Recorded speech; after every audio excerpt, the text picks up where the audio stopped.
If you're not ready for kickoff, too bad. Here we go. It's America's Game of the Week.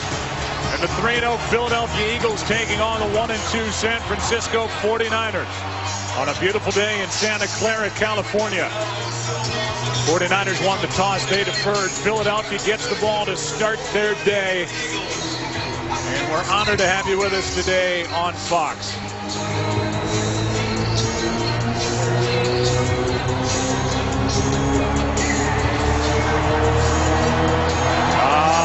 Away we go. With Polk, who had a 102-yarder last week. He's going to take it out. And get knocked out near the 20. Jimmy Ward on the tackle. And how about Nick Foles? He leads the NFL in passing yardage. We were there last week in Philadelphia, where once again he proved just how tough he is. Had a great game last week in that win over Washington. I was wondering how he would get through this week because of the pounding that he took in that ball game, but he did not miss any practice time during the week.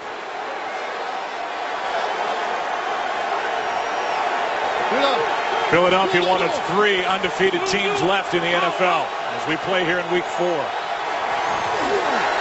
Quick setup and throw. Macklin, who had a big week last week, is going to be wrapped up right at the 30-yard line. He picks up 9. Patrick Willis on the stop. And while it's a 3-0 Philadelphia team with their hurry-up approach, you've got a 1-2 San Francisco team. And the feeling around here is this is a must-win.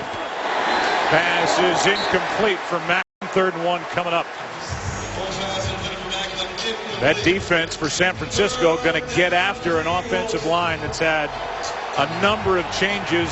Totally different look here in week 4. Well, the only guy playing the position that was anticipated coming into the season is left tackle Jason Peters. I think one of the big additions this week is they got Matt Tobin back at left guard. He was injured through the first 3 games.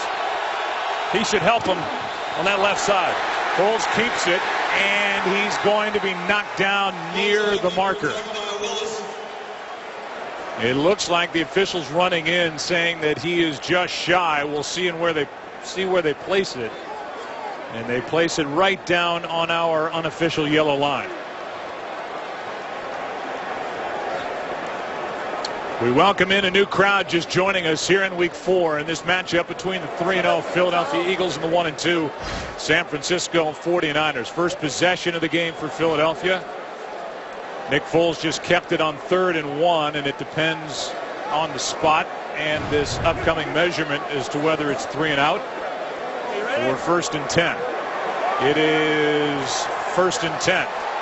Well, that's an area, Joe, where this defense has really struggled on 3rd down. Last in the league in getting off the field on 3rd down. Last week against the Arizona Cardinals, they were terrible in this department. Not only could they not get off the field, they gave up entirely too many big plays on 3rd down. Now that was 3rd and 1. Understandable that Philadelphia able to pick that up, but they've got to be better in that department here this afternoon. 49ers. The ball went beyond the line of game. And Jim Harbaugh, they're going to use an early challenge here within the first minute of the game. We'll take a look. Ed Hockley will take a look. New York will take a look. We'll get the call when we come back. Today's game is sponsored by Southwest Airlines. Without a heart, it's just a machine. We'll get the call from Ed Hockley on the challenge by the 49ers. The ruling on the field stands as called. It is a 1st down. San Francisco has charged their first timeout. Take another look at it. I think you can make the argument that Foles was short, but with the call on the field being 1st down, there's just nothing there to really definitively overturn it. Yeah, no visual evidence to overturn that call, and I understand why Harbaugh challenged it, but awfully early in the game. Here's Riley Cooper out on the edge, makes the catch, gets up, adds a yard or 2, picks up 6. Harbaugh now 1 for 2 on challenges on the year. He is 36% challenging plays as a head coach. Here are some of the defensive players to watch. Antoine Bethea on the back end of it, playing with a bad ankle. Play action from Foles, going to air it out. It's got Selleck, but he overthrows it. Working on Jimmy Ward, the rookie nickel corner. Slot corner, and Ward was there. Pass was a little too much. This is an area where San Francisco has not been very good defensively. You look at the amount of time that Nick Foles has in the pocket. Only 2 guys on this defense have sacks through the first 3 games. Justin Smith and Ahmad Brooks. They have got to do a better job of getting after the quarterback without having to blitz people. On third down now, Nick Foles floating it and out of the reach of Ertz, who gets a hand on him, but no flag. Michael Wilhoit was there defending, and after that initial first down, it's time for the Eagles to punt. Yeah, so a good job defensively of being able to get off the field. They give up the 3rd and 1, but then on the next third down, they're able to make a key stop and force a punt. So Donnie Jones will hit it. He's struggled a bit this season. This is a good punt. This is the rookie Ellington. And he's tripped up shy of the 20. Downfield was Acho who made the tackle. San Francisco has it for the first time. Opening quarter, no score. This game is sponsored by Bud Light, who reminds fans to stay in the game and drink responsibly. Well, what do you think, Aikman? We're going to see the 49ers spread them out again like they did last week at Arizona? Or are they going to get back to doing what they do? Well, I'm anticipating, Joe, although it doesn't look like it here, I expect them to pound Frank Gore much more in this game than they did last week.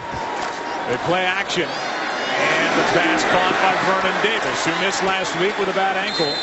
He gets to the 20, maybe just shy of it. Wrapped up there by Malcolm Jenkins. Take a look at what they hope to get back to. Obviously, Vernon Davis, the threat at tight end, but Anthony Davis is such a big lift out at right tackle. Well, you look at him here, Joe, they go to the empty set, which they showed a lot of last week. This one just thrown away. I think, you know, you look at last week's ball game against Arizona, there was some speculation that maybe they did that empty set, 4 and 5 wide receiver sets, because they were without Vernon Davis, as you said, and Vance McDonald. But this is one of the more creative offensive teams in terms of trying to run the football. They'll bring in extra offensive linemen. They got away from the running game a little bit too much last week. And here on the first 2 plays, Frank Gore's yet to touch the ball.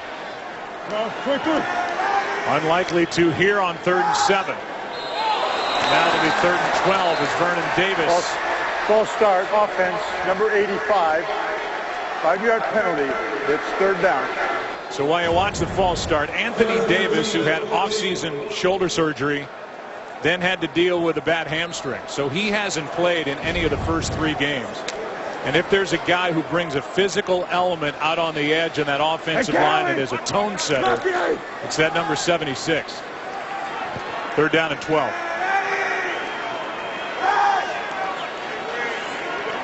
Logan! Kaepernick's in trouble. And down he goes, back near the 2. A sack for this Philadelphia defense. Trent Cole was in there. They did not have a sack over their last 2 games, and they wrap up Kaepernick here. You can see the pressure right through the middle here, and Alex Boone, the right guard, you protect the inside. Frank Gore is expecting Alex Boone to take the inside guy. He's going to then adjust and help handle pressure from the outside, but just a direct shot on Colin Kaepernick. Barwin and Cole were there. Fletcher Cox as well. And now out of the back of his end zone, it's blocked. And for the touchdown on the recovery, touchdown Philadelphia. And it was the sack that set it up. Brad Smith ends up on top of it for the touchdown. And it's 6 quick points on the board for Philadelphia.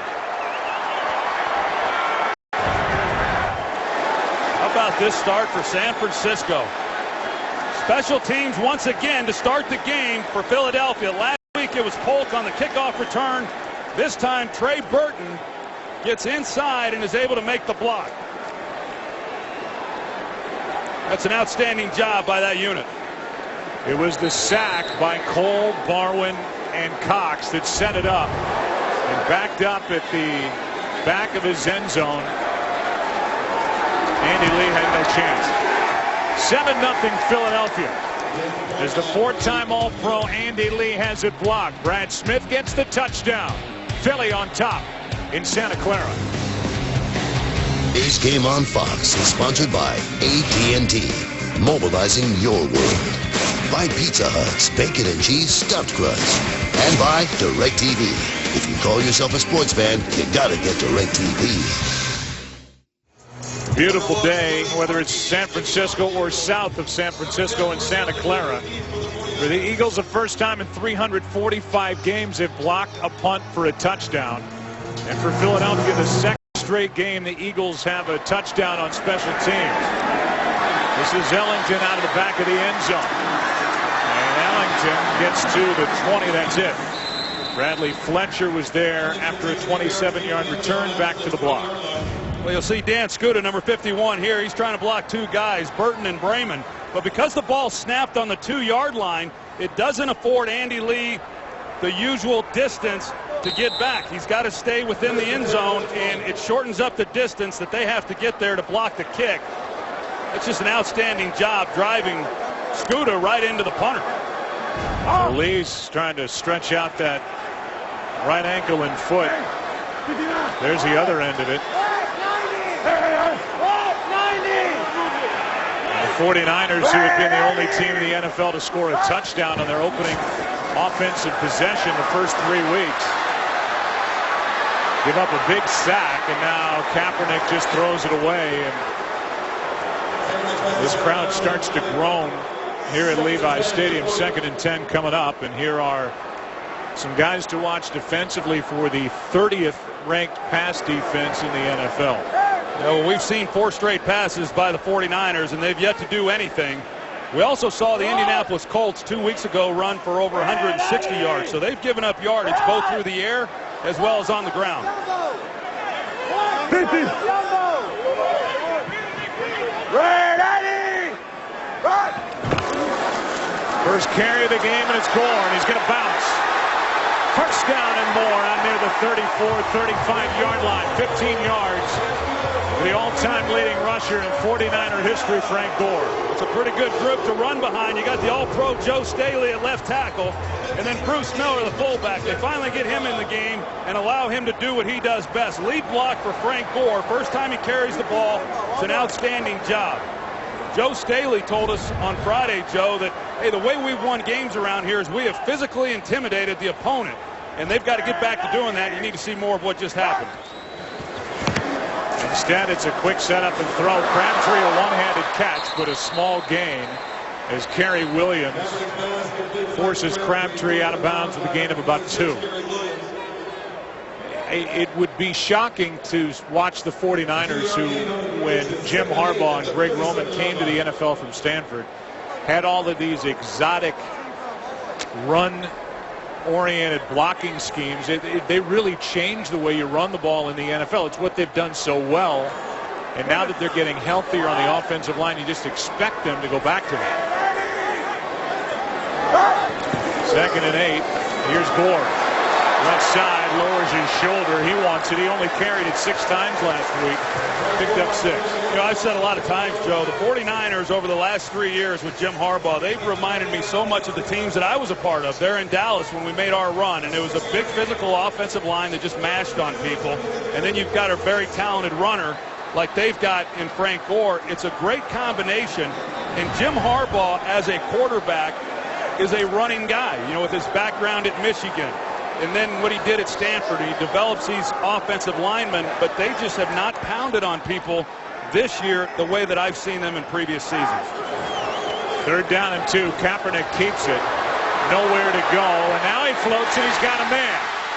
Pass caught by Stevie Johnson, who had a 100-yard game last week.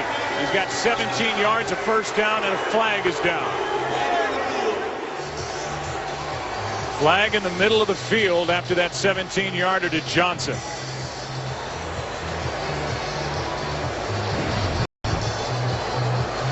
Ed Hochuli sorts it out. Pass interference offense. There was a pick play. 10-yard penalty from the previous spot. Repeat 3rd down. Well, the Eagles like to play man coverage, and there's the pick I think that's a bad call there, because Brandon Lloyd is the one who is trying to run the natural pick, and it really is Kerry Williams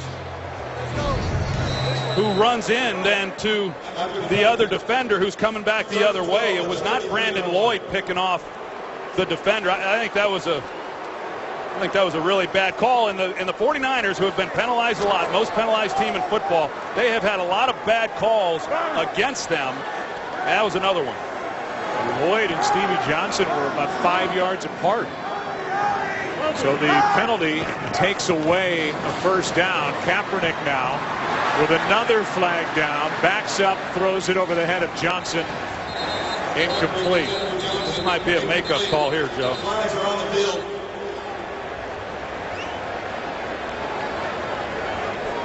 In case you're wondering, Ed Hockley has been busy throwing flags.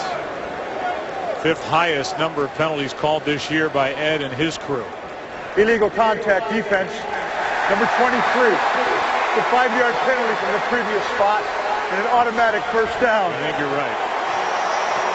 Either way, it feels like justice is served as you look at the illegal contact, and a good call against Nolan Carroll, which brings up the automatic first down. Now they're working on Michael Crabtree, who's been bothered by a bad quad this week, working on his left foot.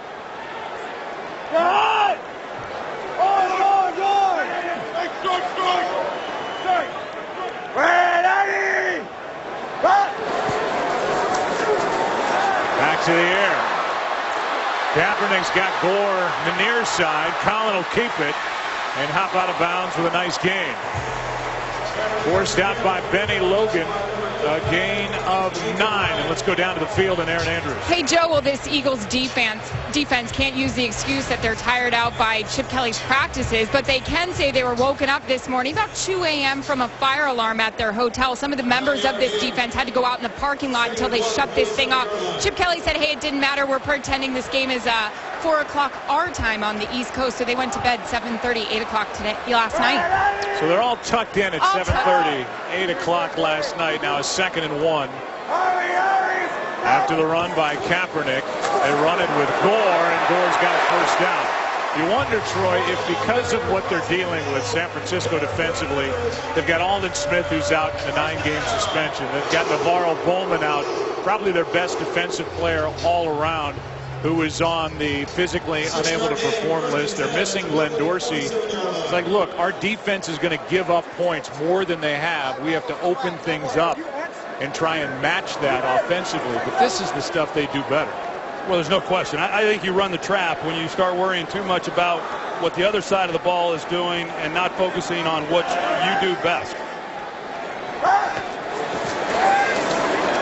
They've come in one to throw it, no doubt. Kaepernick throws, and he's got Lloyd. And a nice catch inside the 25. Second catch for Brandon Lloyd. That's a heck of a catch there by Brandon Lloyd. He makes these catches routine in practice. They marvel at some of the things that he's able to do. This ball thrown behind, not an easy play to make, but he does a heck of a job. Last week in that game against the Redskins, Kirk Cousins went after Bradley Fletcher and had a lot of success. Don't think that was lost on the 49ers. They come right back on him. Lloyd, had he been able to catch that ball in stride, he probably scores. Brings up a first down to the 23.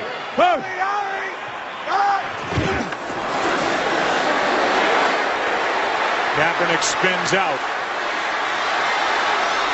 and hops out.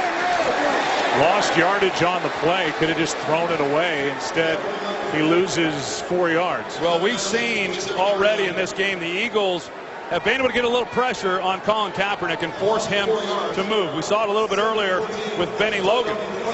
They're in the middle, and yet when he's had time in the pocket, it puts a lot of pressure on this defensive secondary to make stops, and they're just not capable of doing that. So in order for the Eagles to have success against Kaepernick when he's throwing the football, they have got to continue to get the pressure that they've had here at times. That goes down as the second sack against Kaepernick for this Philadelphia defense. Curry gets credit for it. Now 2nd and 14. Gore Make that the rookie Carlos Hyde. So we see Carlos Hyde for the first time, a rookie running back they like a lot. Seems to be the heir apparent to Frank Gore, the 31-year-old running back. Hyde picks up 4 yards. Third down coming up. Well, one of the ways you slow down that pass rush is you run the football, and the 49ers have had success when they've done that. See, they keep Hyde in, the rookie, on third down, not worried about his blocking.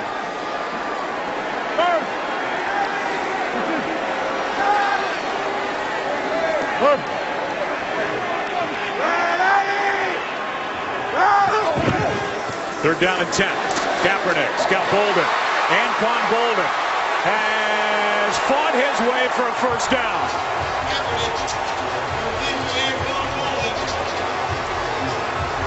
No surprise, it's 81 on third down, and no surprise he had to force it to pick up a fresh set. Yeah, and this is a real veteran move by Anquan Bolden, knowing the situation and how far he had to get to in order to pick up this first down, knowing he wasn't going to make Nate Allen miss.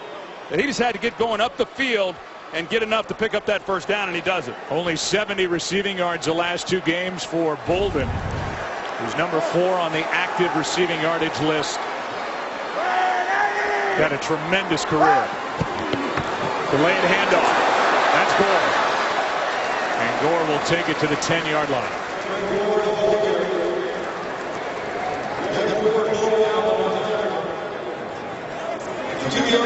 It's been a series of injuries for Crabtree.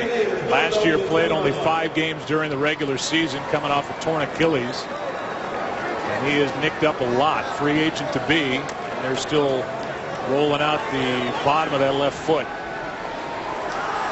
2nd and 8.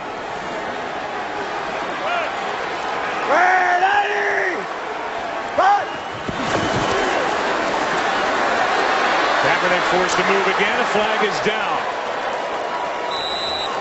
Thrown in the area of a hold as Acho is there to make the stop, and that's got Harbaugh shaking his head. A loss of 3 on that play. That time Cedric Gordon, he's able to get the pressure, a lot of pressure inside on Colin Kaepernick, and that makes it awfully tough on a quarterback. Holding, offense number 75, 10-yard penalty, repeat second down. It's Alex Boone, who is still knocking the rust off after holding out and missing all of preseason. You see Cedric Gordon there, 72, is just able to get by him, and Alex Boone grabs him, and I know Boone was looking forward to this ball game. We got a chance to visit with him, and with Anthony Davis coming back at right tackle, that's the guy he's most comfortable playing alongside. They've been playing together here for a while, but he's off to a tough start in this game. And so are the 49ers, as you saw coming into this game. 36 penalties through 3 games. Most in franchise history. Pass is dropped a bit behind Stevie Johnson. He had a little room to run, too. Well, he did. Stevie Johnson, he opens up immediately. Kaepernick just doesn't see it right away, but then he finds him. And another one of those throws that if he catches the ball in stride and is able to run, Kerry Williams is going to have a hard time catching up with him. So now 3rd down and 18 yards. They have to get inside the 2-yard line for a first down.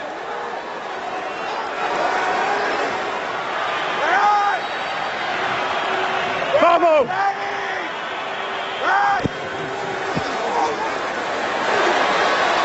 Kaepernick can't find anywhere to go, so he'll run and slide at the 11.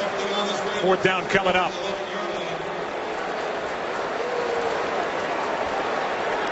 Well, just good coverage that time in Philadelphia. You typically see a lot of single coverage by their secondary, but because of the situation, 3rd and long, they gave some help to the outside, and Colin Kaepernick just had nowhere to go with the ball. 49ers cut Kevin McDermott, kept Kyle Nelson as their long snapper.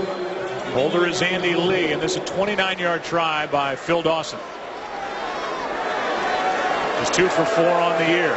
Good snap, good hold, good kick. 49ers are on the board, 7-3 game. The Eagles about to get it back. First quarter, Santa Clara. See on that bottom line what Gore was able to do on 4 carries, 30 yards on that drive. So is it over 7 yards a carry, but persistent, trying to put the ball in the air, and it's a 7-3 game. Well, and the same theme on that drive. The penalties is what ultimately stalled them. 14-play drive to get the 49ers on the board, and the Eagles up by 4 will start at their 20. So that up-tempo Eagles offense under the direction of Chip Kelly headed to work. Well, more of the same. Last week at home against the Washington Redskins, in the first quarter the Eagles had the ball 2 minutes 46 seconds. In the first quarter, under 7 minutes the entire first half, yet they had a 1-point lead at the half. They lead by 4 here. Second possession, and the catch is made by McCoy, and for the most part LeSean McCoy has been bottled up. He's frustrated. No gain as Bethea is out there to make the tackle. So those special teams touchdowns, they'll skew the stats, in that regard. And LeSean McCoy, I know, has been frustrated that he hasn't had more running lanes when he's had a chance to run the ball. Here he is trying to get to the edge, and he is forced out after a gain of just 1, coming off a week where he carried it 19 times for 22 yards against the Redskins. Yeah, and there's been discussion that it's because defenses are loading up to stop the run, and there's some truth to that. But the extra defender that's playing the run has not been the guy who's been making the plays. There's been too much pressure, too much penetration, primarily because of the offensive line. On third down, full slides, has a man, it's Ertz, and he's got a first down.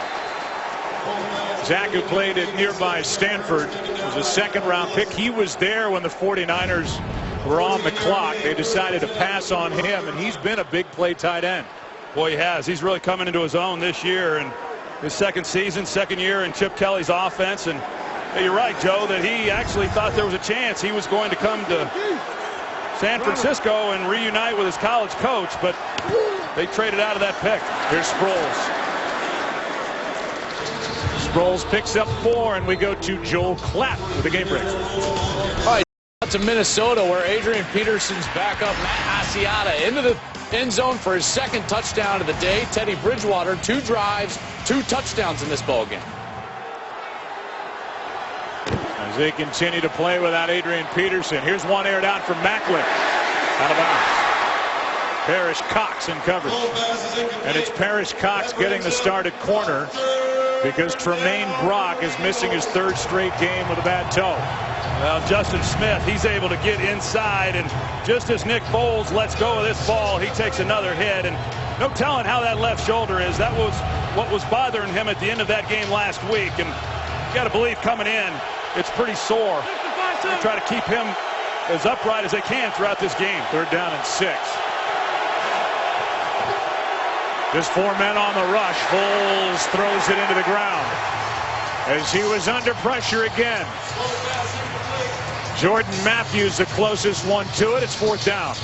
Well, defensive coordinator Vic Fangio, he knows that he needs to get pressure with his front 4, and they're finally starting to do that. A good job getting off the field on 3rd down. Foles has started 3 for 8.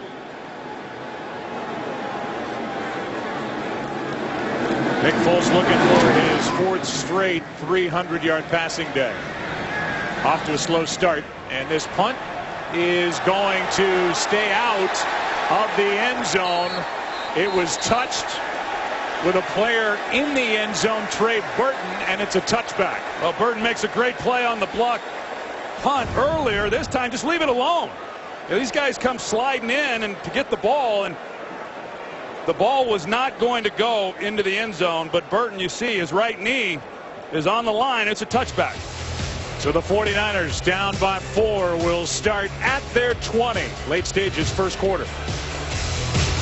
This could be a big loss for the Philadelphia Eagles secondary. Brandon Boykin, who was a playmaker last year, had 6 interceptions, gets a little shove from Dante Johnson, and then goes down grabbing at the back of his right leg.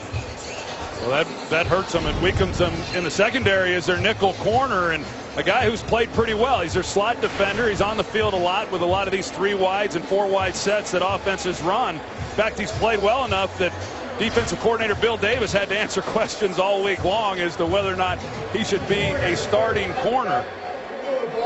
I don't know if we're going to see him the rest of this game. The player who recovered it was touching the end zone.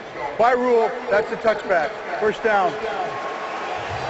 Eddie Hockley with the extra explanation. It's a touchback because the leg of Burton was on the line. Be alert! Be alert! Here's Gore. Frank Gore picks up 4, and we go down for a report on Michael Crabtree to Aaron Andrews. And the 49ers without Michael Crabtree. He left the field for the locker room. He missed their last offensive drive sitting on the bench. He had his cleat on, cleat off. They were trying to roll out that left foot. Still no word. They're saying he is questionable to return. Obviously, one of their big weapons on the outside, Michael Crabtree. So he's getting looked at. 2nd and 6. Word on Boykin is questionable for his return. It is the hamstring. Kaepernick down the middle for Davis, knocked away. And a very good defensive play is made by Earl Wolff. You talk about threading the needle by this throw with Colin Kaepernick. There was not a lot of places to throw this one. Good underneath coverage in the zone, and Kaepernick lays it beautifully for Vernon Davis to try to make a play on this ball. He's just unable to make it, but one that he should catch. Well, Wolff did a good job of getting his hand in there and knocking it away. And there goes Brandon Boykin walking off before 3rd and 6, under a minute to go, first quarter. Mike, we good. Hey, do that! Hang in there. Extra men on the rush. Kaepernick steps through it.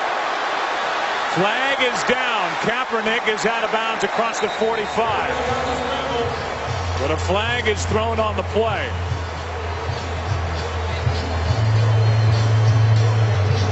And this one looks to be coming back.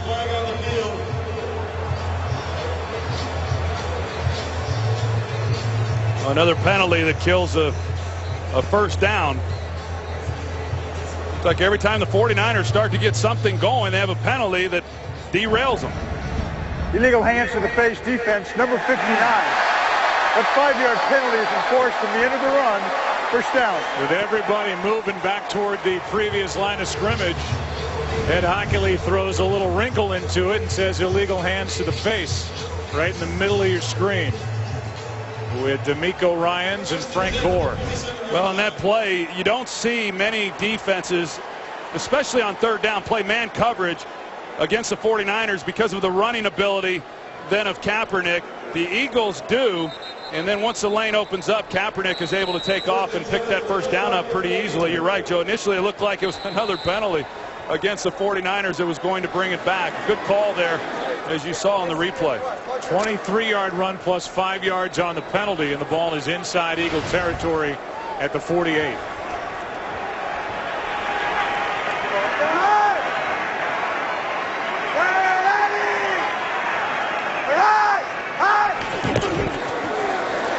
Kaepernick keeps it again, and down he goes in the arms of Brandon Graham.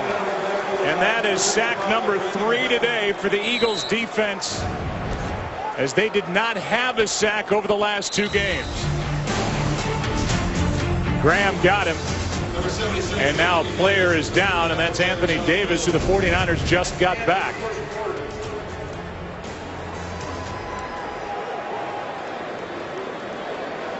And so Anthony Davis comes back, his first game back after the bad hamstring. And you can see Kaepernick into his left leg. Davis gets bent backward. That could be a big loss. First quarter is over. Back after this from your local Fox station. As we begin the second quarter, you see at least able to get up and walk off under his own power as Anthony Davis, is Jonathan Martin, who started the first 3 games, is back at right tackle for a 2nd and 17.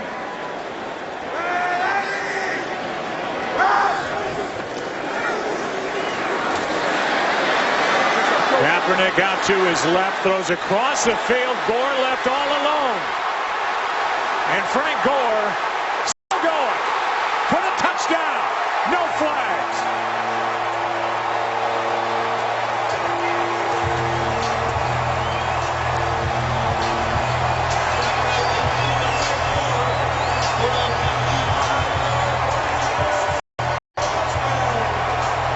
Let's get you smiling up here. How about that play? You don't see many better than that. What's Colin Kaepernick is he can't find anybody open. Frank Gore initially is in the backfield. He just leaks out. He's helping in protection.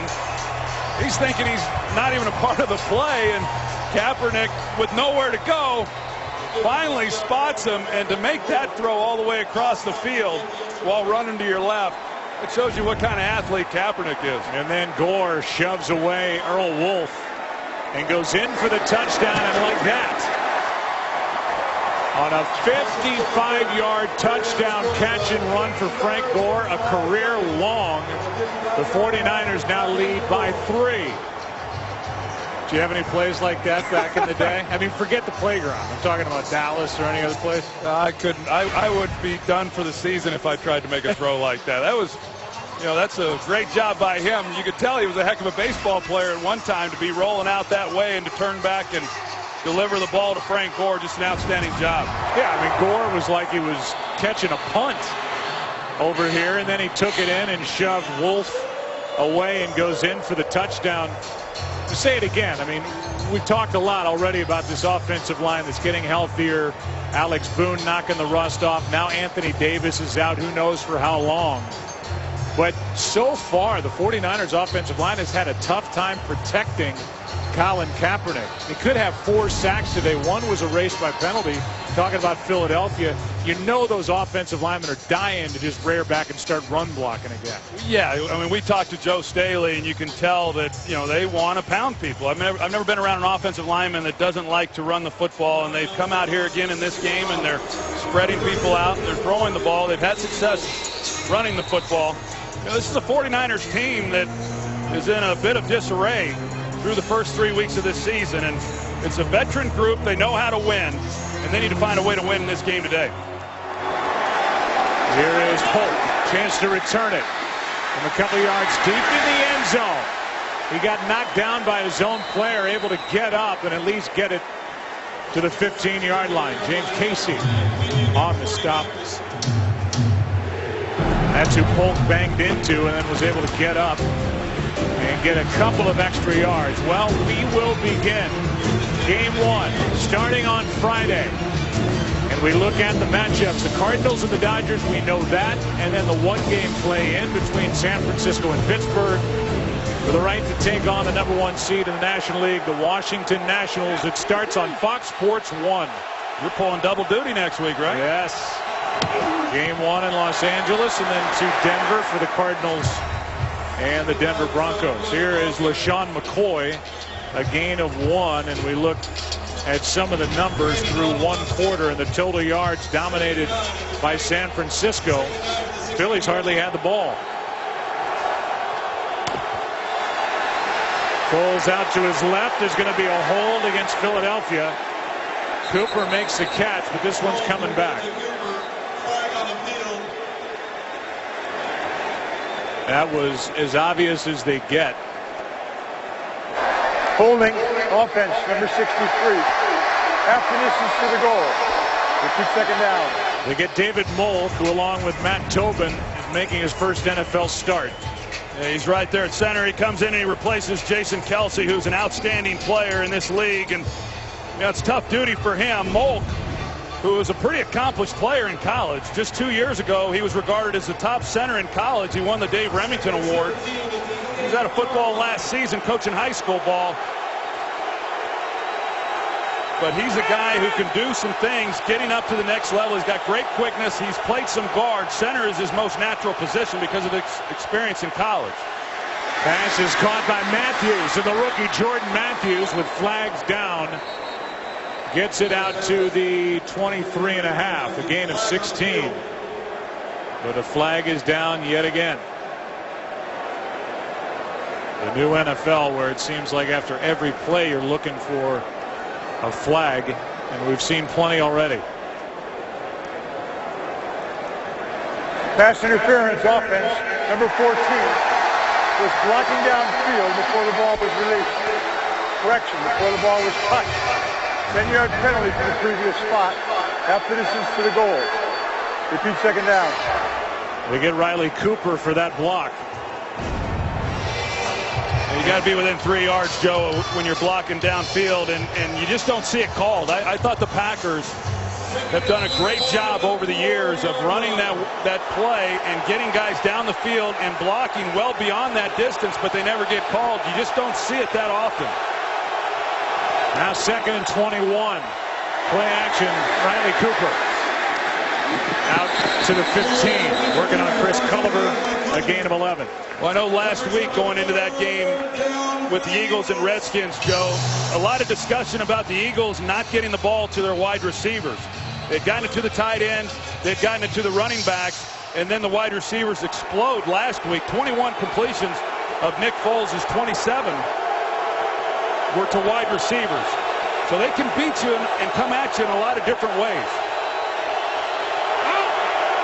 McCoy is split out wide to the left, to the bottom of the screen. Foles down the middle. Macklin can't get to it. It's 4th down. Parrish Cox defending for San Francisco. Yeah, I thought Nick Foles could have just slid a little to his left and gathered his feet a little bit better. He had a shot at Macklin. He had a whole field, no center field defender. So you just try to lead him more to the left and let him go get it. But that was a missed opportunity for the Eagles.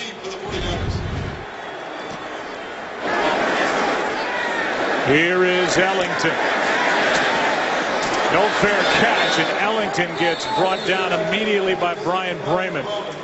Nothing on the return. 49ers have it. They lead by 3. Today's game on Fox is sponsored by Chevrolet. Find new roads. By KFC, the world's best chicken. How do you, KFC? And by T-Mobile. They spared no expense in this beautiful new stadium. Santa Clara, California, Levi's Stadium. Best starting field position for the 49ers.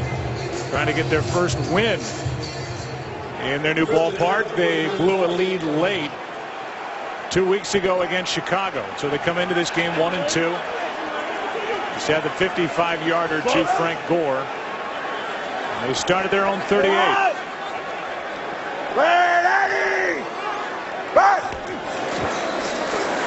Here's Gore. Still rolling for the 45. Gain of 7.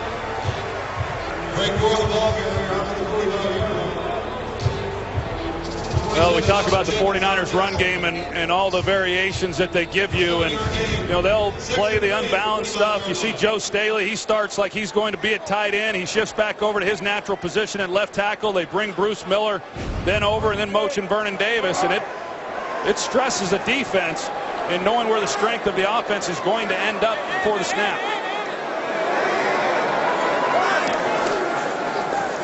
Second down and 3. Kaepernick had a tough time finding someone to throw to. Incomplete, and so 3rd and 3 coming up with Carrier, the intended receiver. Aaron Rodgers said, I've got 5 letters for Packer fans. R-E-L-A-X. And I guess he was right. Look what he did. And for as good as Aaron Rodgers was, Jay Cutler looked as bad on the other end. Randall Cobb with a big day, Jordy Nelson with a big day, and it's Green Bay getting the win to even their record at 2-2. Yeah, and a big win for Lovie Smith there in Tampa. It looked like they were going to leave Pittsburgh with a loss, and they pull one out. First for Lovie. Now the head coach in Tampa Bay on 3rd down. Pass is picked off, thrown right into the waiting arms of Malcolm Jenkins, and Jenkins has got his 3rd pick. Still going. Jenkins for the touchdown.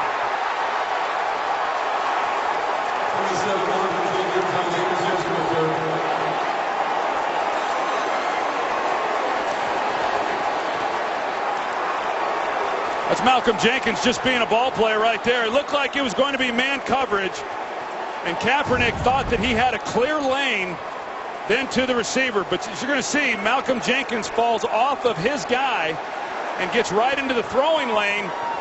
Kaepernick doesn't see him, and another big play by Malcolm Jenkins for the third consecutive week. Boy, Howie Roseman and the front office for the Philadelphia Eagles have to be thrilled with what they're getting out of a free agent pickup from the Saints. Came into the league as a corner out of Ohio State. He's still young. He's only 26. And he's the quarterback of that back end for the Eagles. He has got all 3 interceptions for the Philadelphia defense, and now he's got a touchdown. And with that, the Eagles on America's Game of the Week, they lead it by 4. Well, Malcolm Jenkins has his 4th career touchdown. He's got his 3rd interception. And for Colin Kaepernick, he throws his first career regular season pick 6 to put Philadelphia on top. Here's Ellington, crosses the 20, not much more, to the 22, back to the touchdown. Well, Bill Davis draws up the zone blitz. They're going to bring the blitz here, and so Colin Kaepernick believes he's got the slant route to the outside receiver because it's going to be man coverage. But Jenkins right here falls off of his receiver because they're not playing man. He's got the underneath zone coverage, and he's right there, and Kaepernick expecting Malcolm Jenkins to continue on that route in coverage. Steals him 1 for a touchdown. I did not know you back when you were winning Super Bowls with Dallas. But I can say I've never been more proud of you than I am right now for what you just did with the telestrator. Well, the Foxies are proud too, so they got their money's worth on that one. On first down, Kaepernick. He is going to hit Bolden. And Anquan Bolden's got a first down for San Francisco. D'Amico Ryans on the tackle after a gain of 11. Well, now we'll see. You take a look at what's happened here, and Vic Fangio and his defense has done a good job. They give up a touchdown on special teams with a blocked punt, and then you've got the return by Malcolm Jenkins, and the 49ers continue to just shoot themselves in the foot with poor play that has them at a deficit here in this first half. Yeah, it hasn't been the offense of Chip Kelly. It's been special teams and the defense for the 14 points. Penalty flag flies. Looks like a hold. Pass is caught by Gore, but they threw the penalty flag in the spot where a block was being thrown to protect Kaepernick. More penalties for Jim Harbaugh. Holding offense number 49. 10-yard penalty from the previous spot. Repeat first down. It's Bruce Miller, the fullback. He's got a hold of Trent Cole. Well, they could have called inside there. Daniel Kilgore too. We've just seen inside pressure from the Eagles, and Kaepernick having to get flushed out of the pocket. The Eagles, who had not had a sack the last 2 weeks, hardly got to Kirk Cousins last week, and yet they've been able to get after Kaepernick here in this first half.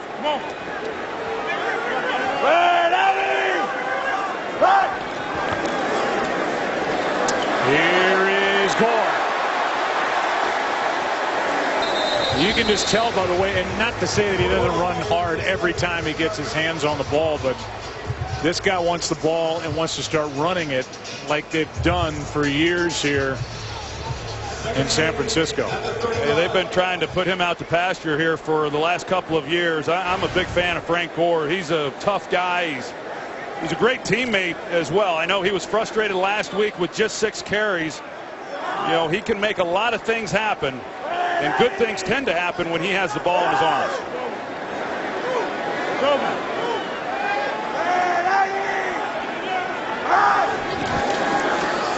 Here's Hyde.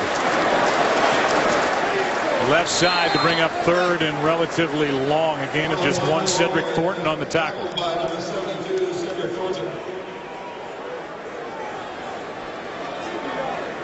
So 3rd down and 7 with under 10 to play in the opening half here in Santa Clara.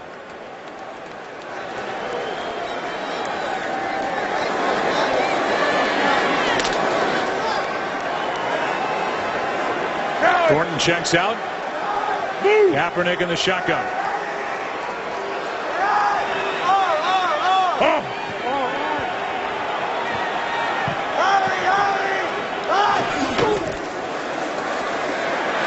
Pass to the sideline, too high for Bolden. And it has not been an impressive start for this 49ers offense, except for that 55-yard basic throwback to Frank Gore, which gave San Francisco a quick lead for a moment. Well, the Eagles gave the exact same look that they got the interception on with Malcolm Jenkins. They blitzed inside, and then they dropped guys out. But Kaepernick had a relatively easy throw to pick up that third down and just made an errant pass. Sproles waits for it. That was almost blocked again as Polk got in there. Sproles from inside the 20. A flag as it looked like they had a face mask. Sproles with lead to beat. Sproles for the touchdown. More special teams magic for Philadelphia. A flag is down, but it looks like for a face mask, and it is.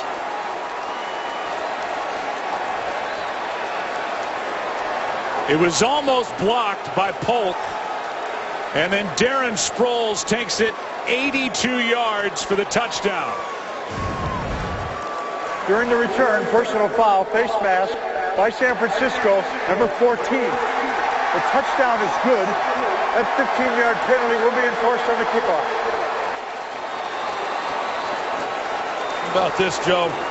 There's the face mask. A good call. And just an excellent job once again by this Eagles special teams unit. I mean, here they've now given up, the 49ers have given up 21 points and none because of the defense. What a day for special teams coordinator Dave Fipp of the Philadelphia Eagles. They've got a punt block for a touchdown.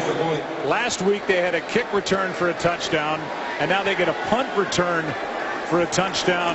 Fourth in the career of Darren Sproles, and it's 82 yards to open up the lead to 21-10. Sproles, what a difference maker. What a trade that was. Eagles undefeated, up by 11. Today's game is sponsored by Microsoft Surface, the official tablet of the NFL. Let's go back to last week with that brawl that broke out on the sideline in the fourth quarter. That hit by Chris Baker into the quarterback Nick Foles. And then it was Jason Peters coming to the defense of his quarterback, getting into it with Baker. Peters was fined $10 grand on Friday by the NFL for retaliating. Chris Baker was fined, but not for the hit. And it's confused a lot of people that since that hit, the league, at least people inside the league, have said that there was nothing wrong with that hit from Chris Baker. We'll bring in Mike Pereira from Los Angeles. Sort this out for us, because when you look at that hit that happened on Nick Foles last week, it seems like that's a hit that this league is trying to get rid of. And that's why we put in the rule after a change of possession, you can't hit the quarterback unless he assumes a distinctly defensive position.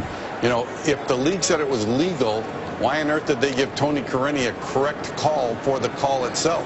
I think Troy Vincent put him in the box when he made the statement that it was a legal hit. You never heard Dean Blandino say that. And so coming to the defense of his quarterback, Jason Peters, which everybody respected and expected, it got him $10,000. So just to finish that up, Mike Pereira, that to you is something that shouldn't be allowed. It was called correctly by Tony Corrente, but now they're trying to go back and cover up and say that that was an okay hit. So where do we go from here? Well, where you go, I think you let Dean Blandino speak on issues that involve calls on the field. And Dean Blandino will admit himself he's going to want this called 100 times out of 100 times. You don't want the quarterback blown up on a change of possession play.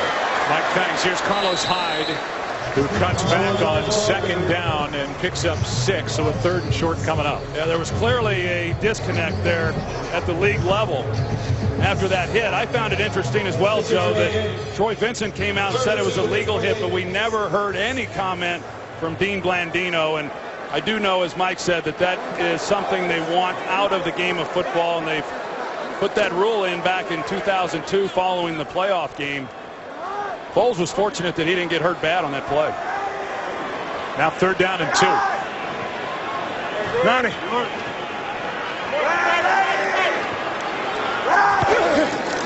Extra men on a blitz. Kaepernick out to his left. Pass is off the hands of Crabtree, but a flag comes in late. And the early indication is offensive pass interference. If that's the case, it's 4th down. Pass interference, offense, number 15, pushed off. That penalty is declined. Brings up 4th down. It's the 3rd offensive pass interference call we've had in this game, and this is a sputtering 49ers offense. Well, it is, and the Eagles have a lot to do with it. They're getting the pressure, as I've said, inside. And Brandon Graham, if you're going to run the 3-4 scheme with Bill Davis, you've got to then be able to get pressure with the outside linebackers. They're the key to making it work. Brandon Graham has had himself a nice first half against Joe Staley. He applied the pressure again on that last play. He's already got a sack in this game as Sproles, who just returned one for 82 yards, with a fair catch back near his own 21. The Eagles might have to send the Saints a little extra compensation for the ex-Saints and their impact on Philly's season so far. The Eagles have run just 15 offensive plays so far in this game, but they've put up 21 points thanks to special teams and the defense. The drive starts at the 21 for Nick Foles. Pass is caught by Riley Cooper. Out across the 25 to the 26. A gain of 5. Talking about the Saints and the ex-Saints that are with Philadelphia. Sproles was traded for a 5th-round pick. He's got an 82-yard punt return for a touchdown. He's been so valuable already. And Malcolm Jenkins, the former safety in New Orleans, has an interception return for a touchdown in this game. And McCoy just can't get it going. As Ahmad Brooks makes the play, no gain, 3rd down coming up.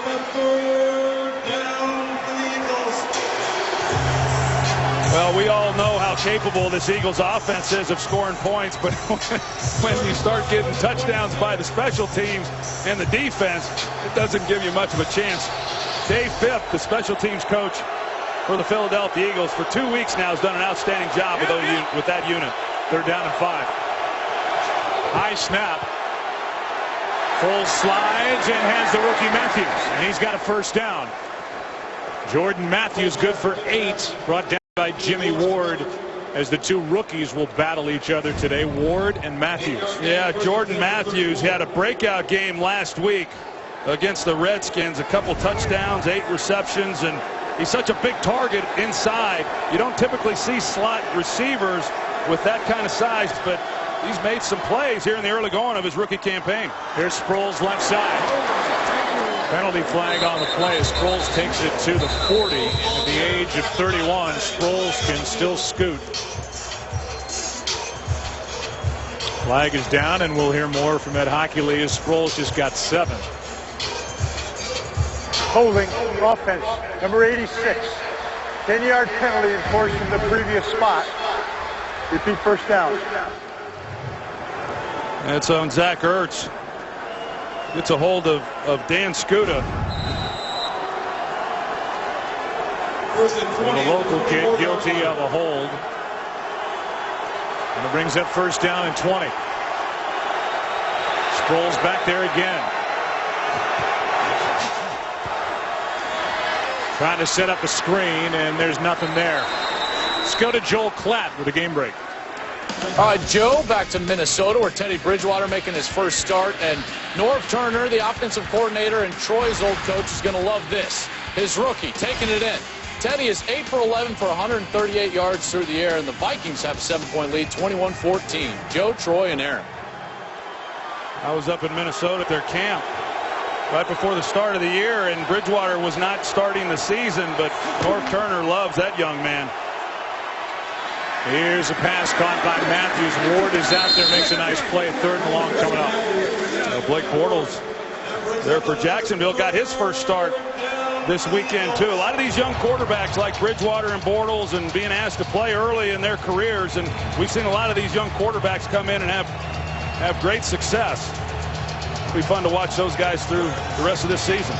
Jacksonville's out here in California. They're at San Diego playing currently. 3rd down and 16.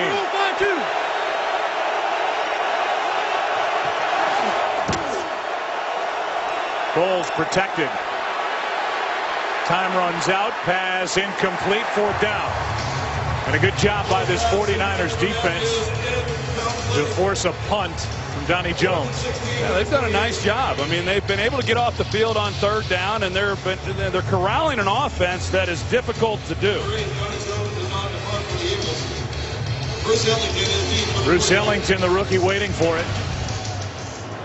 Averaged 8.5 yards per punt return. Beauty by Jones. Ellington back near the 11 or 12. Had a little room to run. Out across the 30, and good starting field position for San Francisco as they trail by 11. The battle to stop evil continues Monday on Fox. First, it's legendary heroes and villains in an all-new Gotham. Then brace yourself for TV's wildest ride in the new Sleepy Hollow. Check it out tomorrow beginning at 8 Eastern, 7 Central here on Fox. Special teams. The block by Burton and the touchdown for Brad Smith. That was early. And then 82 yards from Darren Sproles. Well, it's hard to win in this league, Joe, when you don't win the special teams battle. And when you're giving up touchdowns the way that the 49ers have in the special teams game, it is really hard to overcome. It'll be interesting to see if the 49ers are able to do just that. Pass caught by Bolden on 1st down. He's good for 5 with Bradley Fletcher on him. It's 4th time in Philadelphia Eagles history they've had 3 return touchdowns in a game. The other one belongs to the safety Malcolm Jenkins. He returned to pick 53 yards for a touchdown earlier in this first half. Quick! Back! Great!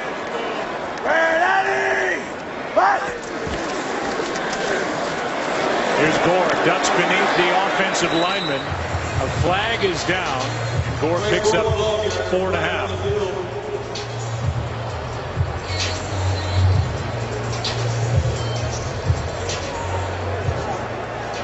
Well, we've had a lot of penalties in this game.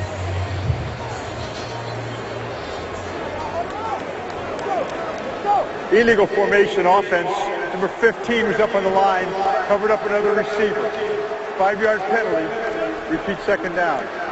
See what's going on in the NFC West. Arizona, they have the day off. This is their bye week. They're in Denver next Sunday here on Fox. Seattle off as well. Same with the Rams and the 49ers with an opportunity to even their record at 2-2. Not going well so far. Yeah.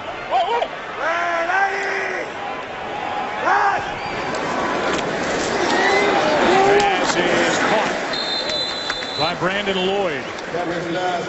3rd down coming up, and what a job Bruce Arians has done as head coach in the desert. Yeah, he's been terrific, and the job he did when he was at Indianapolis filling in there for Chuck Pagano, and he takes it then to Arizona, and Carson Palmer's been out a couple of games, and Drew Stanton steps in and has played well, and they lost some guys on the defensive side of the ball. That was a 10-win team last year that failed to make the playoffs, and they're off to a great start. We're going to see them next week. They've got a bye this weekend.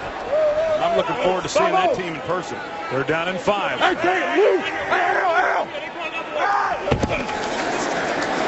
blitz off the edge. Kaepernick gets away, floats it for Bolden. What a catch! What a throw and what a catch by Anquan Bolden.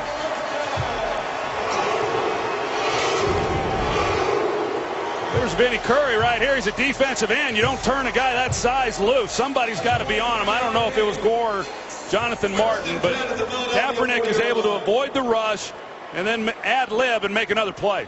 That's a great catch by Anquan Bolden. It's kind of a flip throw from Kaepernick, and Bolden is there for his 4th catch. He's got 50 yards.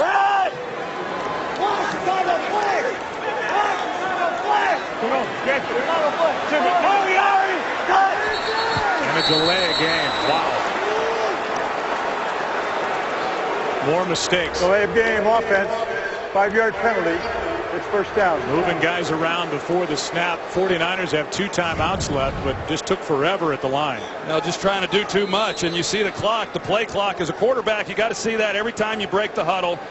And with the clock at 6 seconds, you just don't have time to try to move people around and redirect everything. And now they're faced with another 1st and 15. 7 penalties called against San Francisco in this game, 6 on the offense. Here's Crabtree. Gets his helmet taken off by Kerry Williams. And that'll add yardage after a catch and run of 9.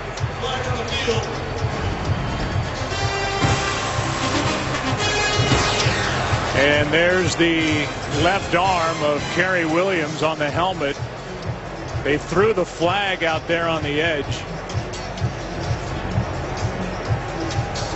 And it'll be interesting to see if that's... There's a couple things here. First of all, the play's dead the instant somebody's helmet comes off. And secondly, there was no grab. The helmet just slid off the head of Crabtree because of the arm, not the hand of Kerry Williams. Yeah, it was not a face mask, and we'll see if they pick up the flag here. The ruling on the field is that there was not a hand in the helmet opening or the mask. The hand was simply on the top of the helmet. That is not a penalty. Therefore, there was no foul on the play. By rule, the ball is dead when the player's helmet came off. That's the 37-yard line. Therefore, second down on the 37-yard line. And this is the 2-minute warning. There you go. Ed Hockley gives it all to you. Good no call. 2 minutes left in Santa Clara. Follow your favorite team all season long. Go to itunes.com/NFL. It's a second down and 7 at the 37-yard line for number 7.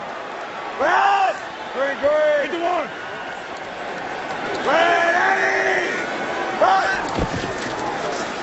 Here's Gore. Gore ran into the back of his left tackle, Joe Staley. A gain of 5. Third down coming up.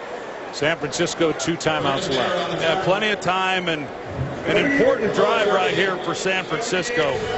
Down 11 points. If they're able to take this down and get a touchdown before the end of this half and narrow this game to 21-17, that's a huge momentum shift, I think, for the 49ers. As many bad things that have happened to them in this first half.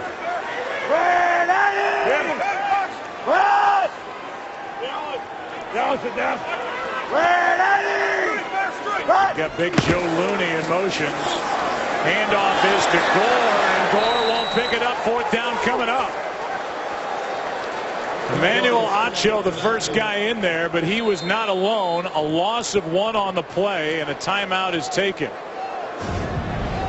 Just pressure right here, right at the point of where Frank Gore is wanting to go with the football. That's a great job by Philadelphia, being able to make a key stop there on 3rd down. We'll welcome you back inside the booth. Troy, if you had told Jim Harbaugh coming into this game that his team would hold Chip Kelly's offense to 3 first downs through almost the entire first half, he'd take it and say we're leading in this game. But that's not the case because of the defense and special teams. It hasn't been the case, and you've got to play well in all 3 units. And Jimmy Johnson used to always say you've got to win 2 of the 3, and they've been dominated in special teams, and that's been the difference in this game. The defense for San Francisco and Vic Fangio against an explosive offense, I think, has been outstanding. Dawson will try it from 51. At least that's how they line up. Career long is 56, so it's within his range. 1 for 1 today. Kick is drilled and good. And a guy who's at almost 85% in his career in field goal percentage, in the top 10 in the history of the NFL. That ball might have been tipped from 51 yards away, and it still has enough to get through the uprights. Well, he pounded it. You could tell by the way the ball was spinning as it was going through that it certainly looked like something deflected it, and I think he might have got a finger on it. But for that still to get through the uprights at that distance, that's a great job. Brandon Bear got his arm on it, and it just glanced off his forearm and still went through. So there's a break for San Francisco as they trail by 8 under a minute to go, and Philadelphia will get it back with 2 timeouts remaining. And it's been a frustrating first half for the 1-2 49ers so far. What San Francisco has to hope is that they can turn the second half around. The first 3 weeks, they've scored a total of 3 points in the second half, which is hard to believe, and a big reason why they're 1-2 and blew the game against Chicago. And it looks like they'll go in trailing, barring something crazy here, by at least 8 points. Well, they've played their worst football in the second half of games, and the Eagles have played their best. The drive will start at the 20. What's coming up at halftime? We'll check in with Kurt Menefee from Los Angeles. All right, coming up on the Visa halftime, the Packers bounce back behind a big day from Aaron Rodgers. Steve Smith leads the Ravens to a blowout over his former team. And finally, the Bucs show how to complete the comeback in Pittsburgh. Those highlights and more coming up on the Visa halftime. So the guys are getting set to go, and we are 59 seconds away on the game clock, away from that Visa halftime. Foles hasn't had to do much, and he starts this drive 0 for 1, looking for Darren Sproles. Well, there's no quitting Chip Kelly, is there?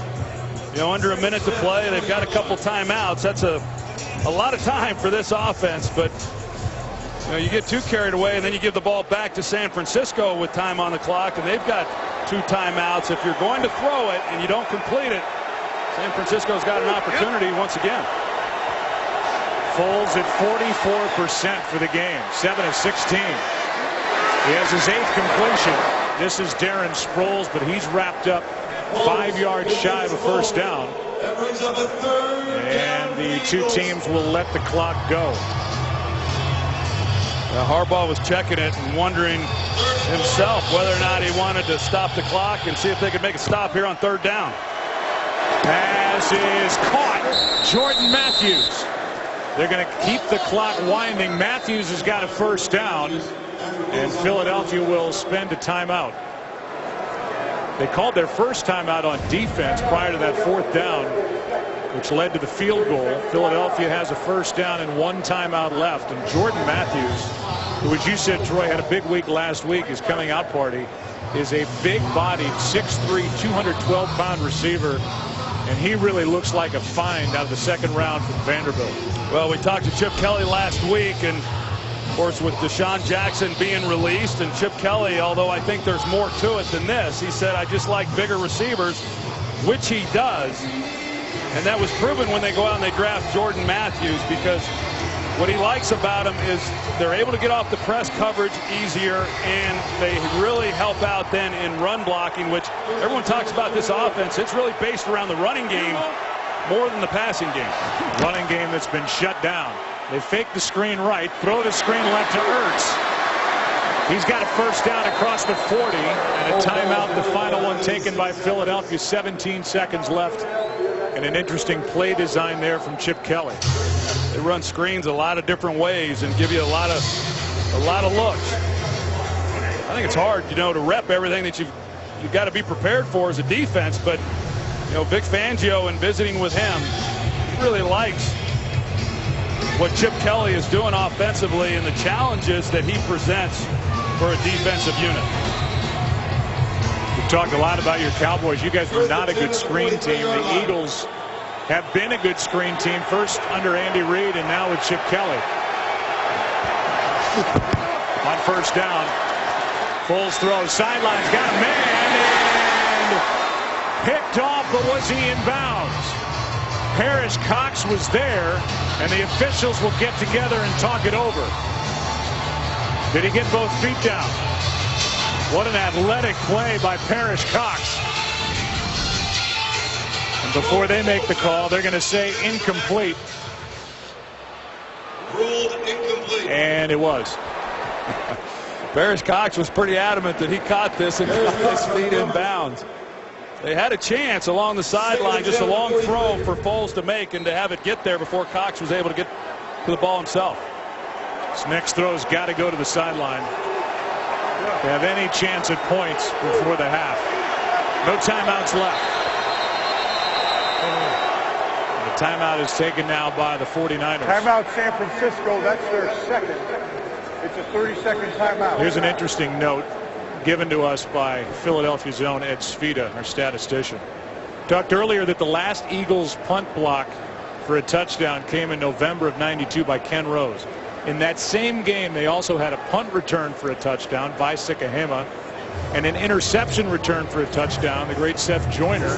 They've had all three of those things in this game here in Santa Clara through one half play, and that's why they lead by 8.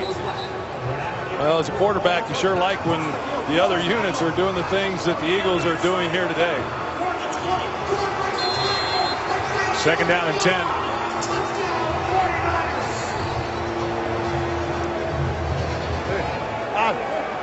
In case you wonder, Cody Parkey's long is 51. He's getting it to the 33.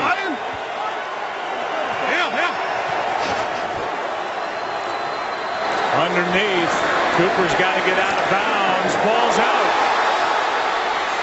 It'll be recovered by San Francisco with 2 seconds left in the half. So they called the Eagles earlier in this game for blocking downfield. This was designed. They get the ball to Cooper. Receivers were illegally blocking downfield before he got the ball. But he lays it on the ground. The 49ers are able to recover, but they don't have any time to work with. They're just going to have to throw one up here. Culliver's the one that knocked it out. Justin Smith recovered it. And this will be an 8-point game at the half. Certainly a lot to talk about for San Francisco. In the locker room at halftime, they're looking for the magic words they haven't been able to find in the first 3 weeks. They have a better second half of play. Eagles have owned the second half so far through 3 weeks. And the 3-0 Eagles lead by 8 at the half against the 1-2 49ers. Kurt Menefee is ready to go. So are the guys. Visa halftime is coming up. Not after a break, but right now.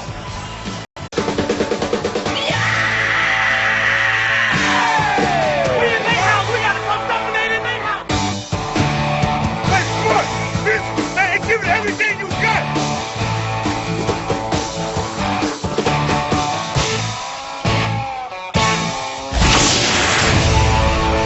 That away. Let's step it up around here. Got the Who. That's a good way to start the second half. America's Game of the Week, an 8-point game. Today's excitement is brought to you by Nissan. We've had plenty of it. And especially for the Eagles, their special teams, the defense. Dave Fipp coordinates the special teams, and Billy Davis is the defensive coordinator. The stats, I mean, time of possession, the stats are all going to favor the 49ers because of what they've done offensively. Look at the time of possession. 21, basically 21 and a half minutes to 8.5. Yet Philadelphia leads by 8. Yeah, that's why Chip Kelly has no regard for time of possession. But you said it as the first half was coming to a close, Joe. The 49ers have struggled. Only 3 points in the second half in all 3 games combined. They're going to have to play a lot better here in the next 30 minutes. Yeah, while Philadelphia's just dominated play in the second half, and that's how they've won each of their first 3 games. And while they did it, they became the first team in the history of the league to trail by 10 or more points and come back and win their first 3 games of the season. They're the numbers for Kaepernick, and it just seems like they're off. You know, Jim Harbaugh, Troy, talked about that in the preseason. We're just off. We're not, and it seems like it's happening here in week 4. Yeah, they've just not been able to create any type of rhythm offensively, and they've got more weapons than they had in previous years, certainly more than they had last year. They were excited about that. They've had the issues along the offensive line. Anthony Davis out once again, but they haven't been doing the things consistently that they used to do well. Here is a handoff to Ellington, and Bruce Ellington almost broke it. Coming off the edge, he gets 15 yards to start this second half. That's a great way to start the second half on the first play from scrimmage, to be able to pick up that kind of yardage. And Bruce Ellington is a guy who I know they're very excited about, a 4th-round pick out of South Carolina. But he's had a hard time getting involved in the passing game. He's not been involved as much as I anticipated when the year began. He has yet to catch a ball, but does a good job there on the reverse. 49ers are averaging just under 7 yards a carry. They're really not forcing the ground game. Kaepernick's got a man wide open, and that man is Vernon Davis. Tight end out to the 40 on first down. He Giants up 5. You know, one of the things that I noticed last week in that game against Arizona, that, you know, Colin Kaepernick came off with a tough game against Chicago, and then last week he completed 78% of his passes, but they didn't get any throws down the field. And Vernon Davis, as we see him on the ground, who was not on the field a week ago, takes a hit right at the end of the play. So they'll check on him. We'll take a break. Today's Game on Fox is sponsored by Southwest Airlines. Without a heart, it's just a machine. By Nissan, innovation that excites. By Miller Lite, back in its original look, it's Miller time. And by Lowe's. Lowe's, never stop improving. Well, this looked like a pretty serious injury with Vernon Davis. In fact, he can't even get off the field right now. He started to walk, and then that back locked up on him. And I think 49ers before 2nd and 5 have to hope that's just muscular. For Vernon Davis, he got bent forward and was grabbing at his back. And he is locked up. So Carrier comes in before 2nd and 5. They hand it to Gore. Gore is forced out of bounds after a pickup of 2. D'Amico Ryans on the tackle. 3rd down coming up. And you can see him grabbing at the low left back, and this didn't look good. No, it didn't look good as D'Amico Ryans hits him at the end. And you said it, Joe, watching him trying to get to the tunnel, to get to the locker room, he was moving very slow, and then he just had to stop a couple times and regroup. And you hope they're going to be okay for the future. Yeah, he missed last week with the ankle, but this is low back, it appears. 3rd down and 3. This 3-man rush. Kaepernick's got all day. And now pass broken up. Fletcher got in there in front of Brandon Lloyd. And it's 4th down. They got that first down and then couldn't do anything more with it. Well, Kirk Cousins had his way against this secondary last week, and over 400 yards passing, but Kaepernick has just had a hard time finding anywhere to go with the ball. They've played more zone coverage today than they did last week, and guys are working underneath those intermediate routes, and Kaepernick, who bought some time, just couldn't find anybody to get the ball to. Andy Lee has 1 block today and 1 nearly blocked. They stay away. Sproles dancing inside the 15. Can only get to the 16, brought down by Kasim Osgood. 46-yard punt. Philadelphia Eagles have it as they lead by 8. Here it is in graphic form. For the Eagles, who have all this today, they did it back in '92. On November 22nd, Eagles won that game at New York against the Giants, 47-34. They start with McCoy. Frustrating start to the season, and again here in week 4, a gain of 4. The guy who led the league in rushing a year ago. Well, that's his longest run of the afternoon. I mean, had a tough afternoon last week against the Redskins, and the 49ers have done what they've been good at doing under Vic Fangio, and that is play good run defense. Jason Peters, the 6-time Pro Bowler, shaken up on that last play. He's going to have to come out for at least 1 play. And if he can't continue, then you've got changes all across that offensive line for a group that had Peters, Mathis, Kelsey, Harriman, and Lane Johnson start all 16 games a year ago for a 10-6 Eagles team in the division.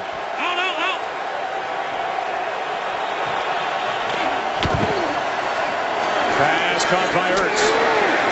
He fumbled right into the arms of Paris Cox. And it belongs to the 49ers. The 49ers defensively, but he's the one who's got Ertz wrapped up and is knocking the ball loose. Paris Cox there to make a play on the ball. This 49ers defense has been outstanding in this game. And now they give the ball to this offense that desperately needed something. And now they've got a short field to work with. Yeah, and Paris Cox got both feet in. At least Ertz did enough to slow down Paris Cox as Cox went toward the sideline, but in slowing him up, it looked like Parrish was able to get both feet in bounds as he secured the ball. So it's a fumble for Ertz. Bethea forced it. Antoine Bethea, who was battling a bad ankle all week. Here's a closer look at the fumble. He's got it, both feet down. And it does officially belong to San Francisco as they've confirmed it because of the turnover. And Ertz hands it in an 8-point game right to the 49ers with the ball inside the 25 to 23. Well, now it's important for San Francisco to do something with it. They've got great field position here. The ball's on the 23-yard line. If the Eagles are able to hold up and stop them here, that's going to be a huge momentum shift for the Eagles. Ed Hockley is going to go under the hood. He has motion. It belongs to the 49ers. So give it another look. Today's game is sponsored by Verizon. More live games than ever before with NFL Mobile. Here's a call from Ed Hockley. Certainly looked like Parrish Cox had it. Let's make it official. And here from the ruling Ed. on the field is confirmed. The San Francisco player caught the fumble inbounds with both feet. San Francisco ball, first down. What Ed Hockley was first saying on the field when he made that definitive first down San Francisco was that the call on the field was indeed a catch, a fumble, and the recovery by Parrish Cox and the turnover. Then they looked at it, they confirmed it, and the ball is spotted at the 23.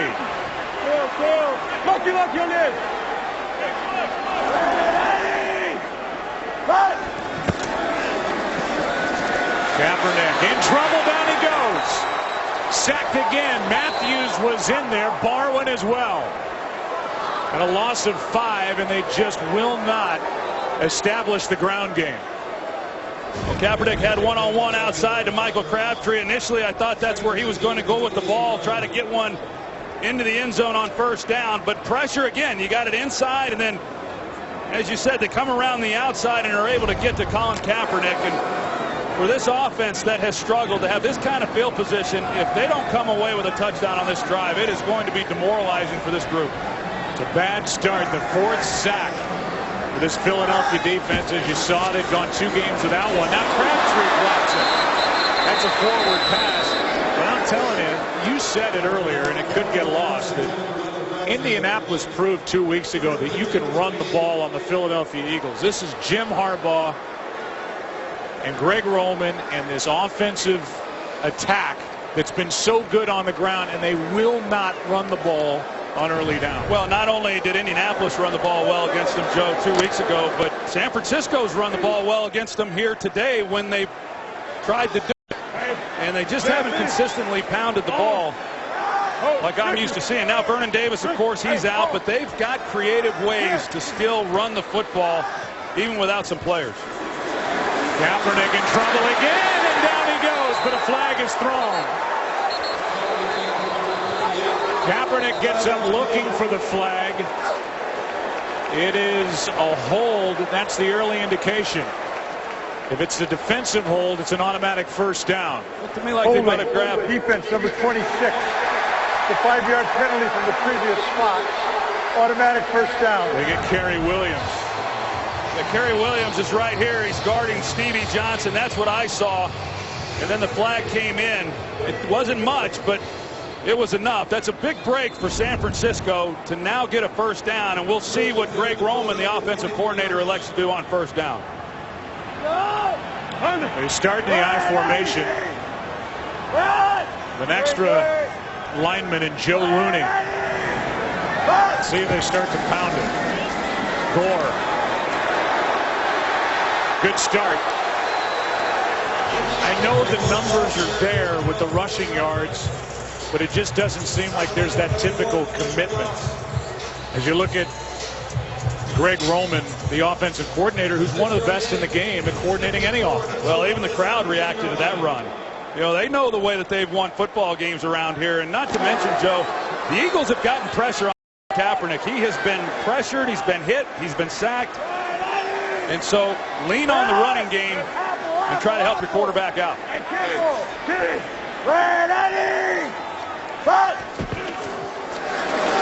Back to Gore. Knocked down at the marker. Ball comes out, but they say he's down.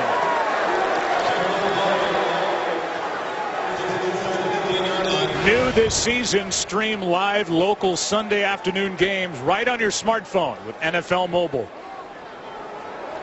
We showed you the statistics for the 49ers with the ground game. A big part of that is Kaepernick has run it 4 times for 40 yards. So Kaepernick's a reason why those numbers are inflated. Now 3rd and inches.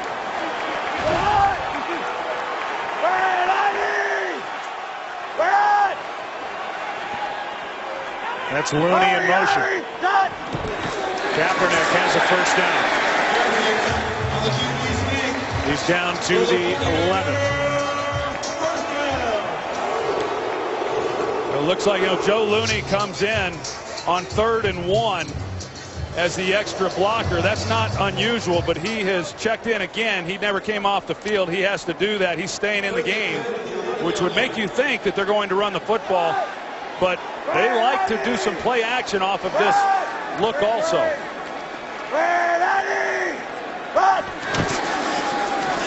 Gore, nothing there. Well played up front. Thornton got in there. No gain.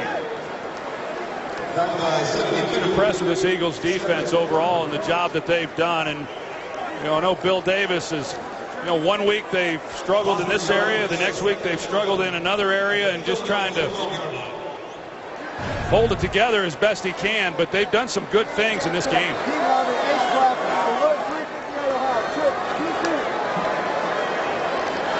2nd down and 10.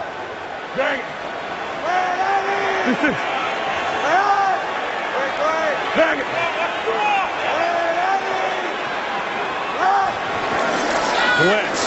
Kaepernick off the mark with Crabtree. And that was there. Kaepernick missed him. That was a walk-in. You just can't miss these throws. It was designed beautifully. They push up the field. The defender, Bradley Fletcher, that is in coverage on Crabtree, he can't navigate the people that he's got to get through, and Colin Kaepernick knows that he missed an easy one. Brings up 3rd down and 10.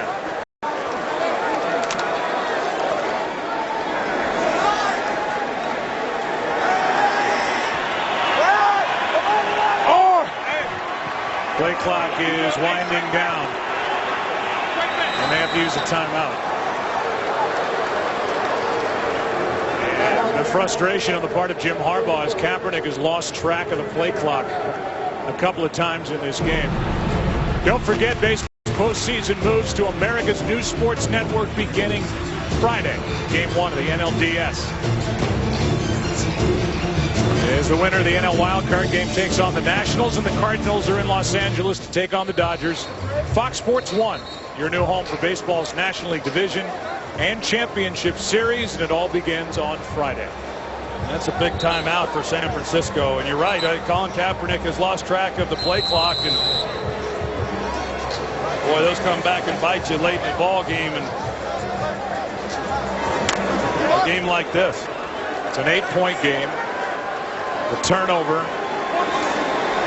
started this drive with a 23 out of Philadelphia. They're taking it to the 11. Philadelphia showing blitz. Now they've pulled out and dropped underneath coverages. Kaepernick. End zone. Is caught for the touchdown, Stevie Johnson.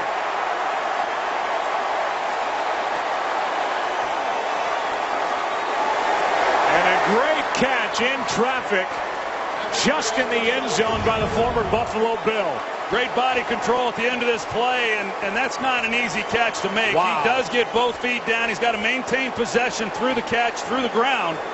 Stevie Johnson does it. It's an excellent job on his part, and Colin Kaepernick, he delivered an absolute strike, and they needed that. With that field position, had they not have come away with a touchdown on this drive, I think it would have been too demoralizing for this group. Well, that's fantastic control by Stevie Johnson to tap the toes. And the field goal unit is on for the extra point to make it a 1-point game. A lot of head coaches believe it's too early at this point to start chasing two-point conversions. 1-point game. The drive started with a fumble by Zach Ertz, but they forced it out into the arms of Parrish Cox. And then on third down, 3rd and 10, the touchdown to Stevie Johnson. It's a 1-point game in Santa Clara. Well, you talk about coming up with a throw and a catch seemingly in the nick of time. The 49ers just got it. From Colin Kaepernick to Stevie Johnson to make it a 1-point game with 8:06 left, third quarter.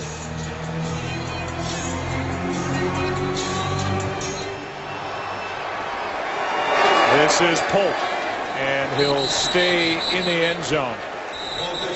So now you've got a 1-point game. We welcome you back inside our broadcast booth, and we'll see what Philadelphia can do offensively, because to this point they've really not done much of anything at all. No, they haven't. I mean, that was, you call it, it's such a big play there on that last possession for the 49ers. 3rd and 10, they've got to make a play, and Kaepernick delivers, and Stevie Johnson makes the catch. Now put the pressure right back on this Eagles offense that really has not been able to get on track.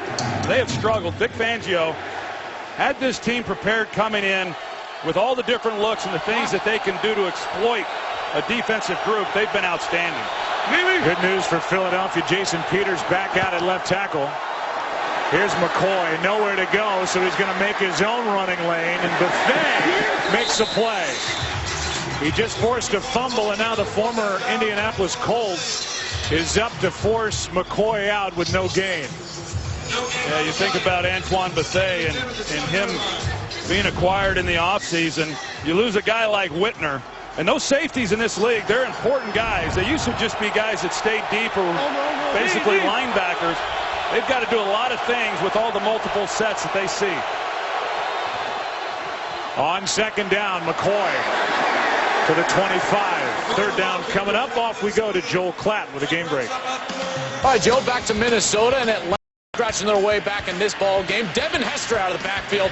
Beautiful little move, breaking a tackle. He gets into the end zone. 36 yards. 27-21. Vikings still up. Joe, Troy, and Aaron. Minnesota trying to get to 2-2. Atlanta trying to get to 3-1. 3rd down and 5. That Devin Hester something else, isn't he? Still. Foles gets out of trouble and will throw it. Pass broken up. And it's Chris Cook who made the play in front of Macklin. How about the possessions now? 7 for the Eagles today. They punted the first 4 times they had it, fumbled the next 2, and now they get 3 and out. Well, the Eagles offensively are not used to not moving the football and coming away with points. So the frustration level has to be building on their side of the ball right now. But I am impressed with what I've seen of the 49ers on the defensive side of the ball. This one checks up. And it's tapped down at the 35. Jordan Matthews, the rookie, with Ed Hockley looking right at it. Got hit coming across the middle by Eric Reed. 49ers have it as they trail now by 1. Every week we're rolling the clock backward. And this week we highlight the $1 million backfield. The power quartet. Forget the triplets. It's the quadruplets featuring Y.A. Tittle's arm. Team with running backs Joe Perry, John Henry Johnson, and Hugh McElhaney. They shattered rushing records the first year they were all together. All 4 as members are enshrined in the Hall of Fame. Y.A. Tittle still alive at the age of 87. Hugh McElhaney alive at the age of 85. Called him the king. How good would he be in today's wide open offense with what he was able to do? Part of the history of this great franchise with San Francisco. 49ers in the present trail by 1. And here's Gore down the sideline. And a big start to this drive. Jenkins knocked him out after a carry of 28 yards. Well, left guard Mike Iupati does an outstanding job of helping secure the edge. And then Bruce Miller leads the way with some good blocking downfield. Also at the wide receiver position in Bolden, but you've got to get the edge if you're going to be able to get outside, and Upati is able to do that to the short side of the field. Outstanding job. Longest carry of the season for Gore, who is now knocking on the door of a 100-yard day. Hurry, stop! Hyde gets it. Penalty flag on the play, thrown by the umpire. 28 calls Hyde, the ball carrier. Flag on the field. We'll get the call from Ed Hockley as Hyde picked up 4.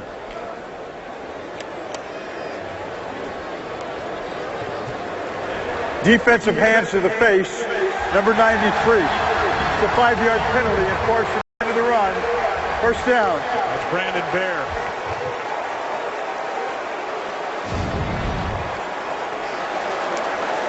See Bear 93, and clearly the officials back there, and it's Bear who got a hold of Kilgore, but the officials back, that was an easy one for him to see. The flag came out immediately. Kaepernick sees the flag, and he thought, here we go. But it was called on the Eagles instead. Now false start.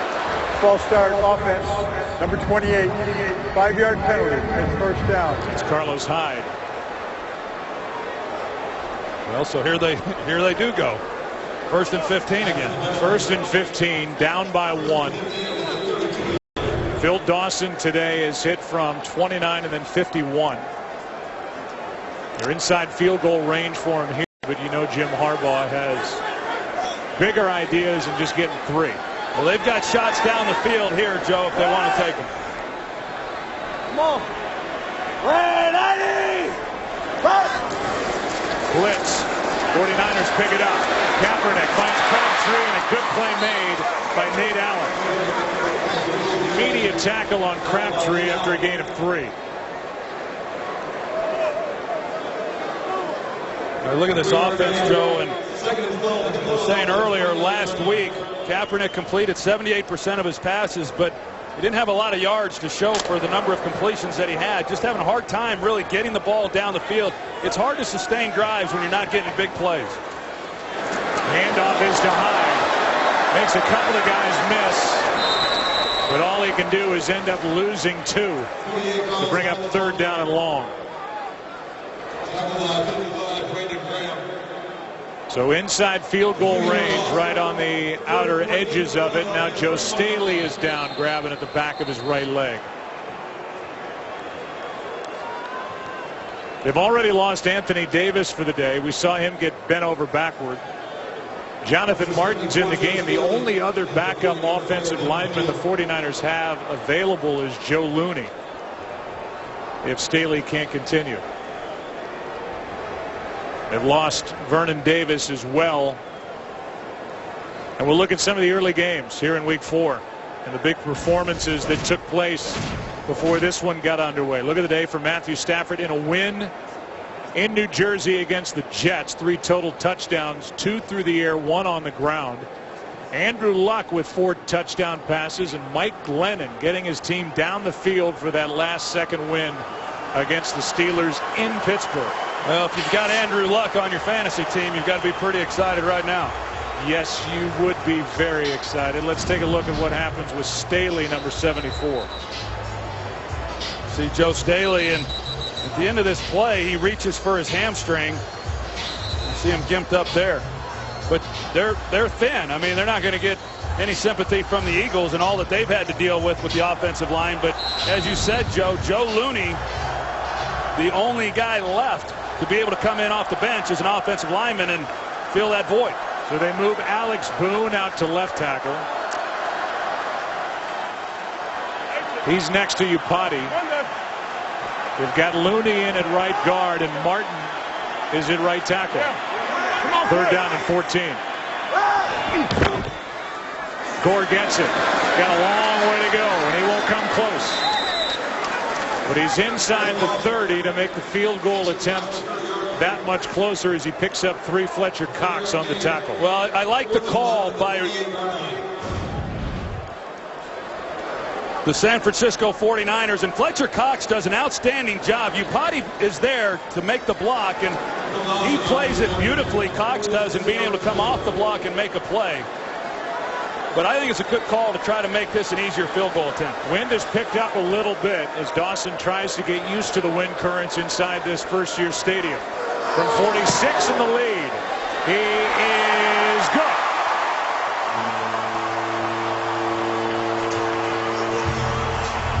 And the 49ers have put up 10 points in this second half and lead by 2.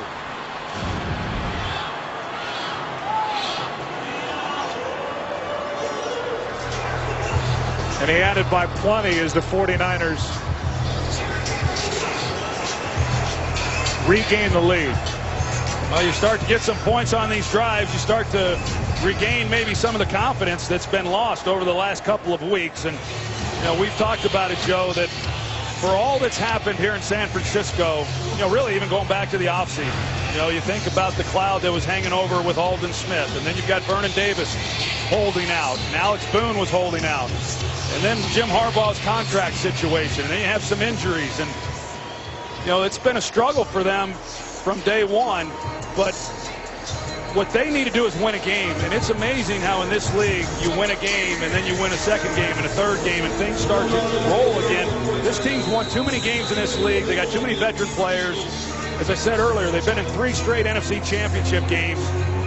They just need to get a win and then get going, and it was a nice job of retaking the lead.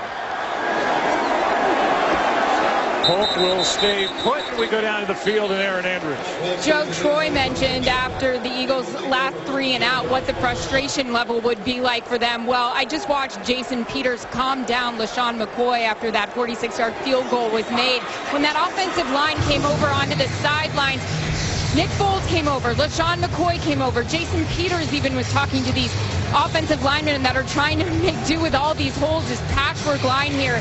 Somebody's looking for an answer, and of course Chip Kelly telling me before the half, we just have to create some holes here. Now the crowd's in it. First down, quick throw, Cooper. Got a block. Across the 25, and we go for a game break. Here's Kurt. Well, Atlanta has trailed all day long in Minnesota until this. Antoine Smith around the end, and there he goes. 42 yards on the touchdown run, 48 yards, pardon me, and Atlanta now has the lead, 28-27.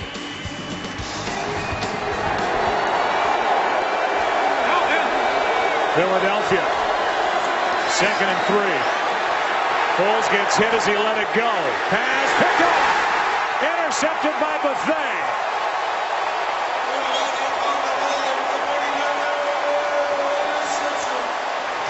Well, Foles gets blown up at the end of this play, but sometimes when you're a big play offense like the Eagles are and you're not getting the big plays, you tend to get frustrated. And as a quarterback, you then don't take what the defense gives you. There is great coverage down the field. Foles thinks he has a shot. The middle safety never leaves the middle of the field. There was nowhere to go with the ball. Late down the middle is a recipe for disaster, and that's what happens on this play. Antoine Bethea is able to come up and make a play. Jeremy Maclin had no opportunity to catch that ball. The Eagles now with 3 turnovers over their last 4 possessions. The great Justin Smith was there with the pressure. He got the hit on Nick Foles. That ball was up for grabs, and Bethea came down with it. The 2-time Pro Bowler, first year in San Francisco. Now taking over just outside their own 25. Handoff is to Gore. Under 3 minutes to go, and you think about the job the San Francisco defense has done in this game. The third quarter's winding down. The Eagles have only 5 first downs in this game that average 22 a game under Chip Kelly, and Philadelphia has not run a play inside 49er territory. 2nd down and 9. Vic Fangio gets a game ball. Hey, take loose. Red Eddie!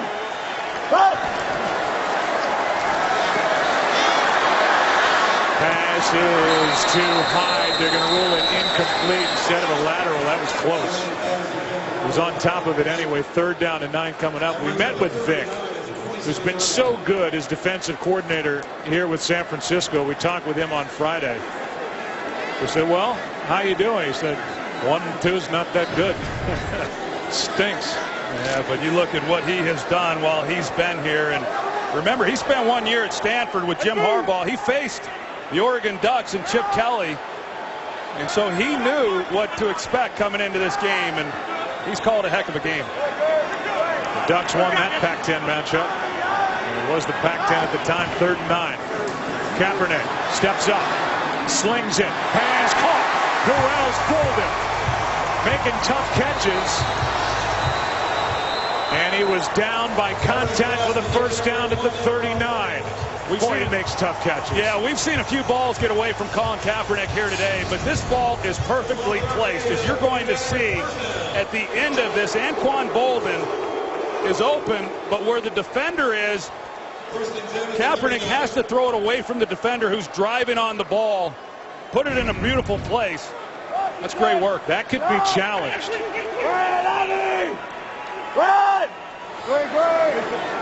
49ers taking a long time to the line. That was close to a non-catch as Hyde carries it. Let's take another look at it. Philadelphia has hired a replay consultant, Frank Cosman. This ball was moving, and then it looked like the body of Bolden smothered it on the ground, but no challenge on what was a 3rd down throw from Colin Kaepernick. No challenge by Philadelphia. That one would have been interesting had they have challenged it as to what the ruling then would have been. I don't know that there was enough there to overturn it. Would have been worth a look. Here's Gore. Now they start pounding. Gore's got enough for a first down. Casey Matthews on the stop. We've seen Frank Gore have some success running the football, but in the second half is when things start to open up a little bit. Line starts getting a little better movement. A pretty good hole that time for Frank Gore.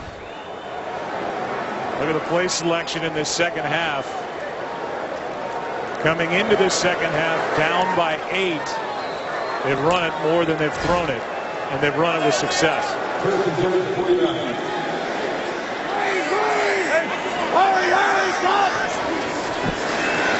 Here's Hyde. And the rookie hit Fletcher Cox after a gain of 3. That'll do it for the 3rd quarter here in Santa Clara, and Hyde comes out limping a bit. 49ers a 1-point lead, 10-7. Now they're back on top as they lead 23-21. Into the 4th we go. Back after this from your local Fox station. Well, Nick Foles has thrown for over 300 yards in each of the first 3 games. It's been a frustrating day for Nick. Just over 100 yards, 13 of 25.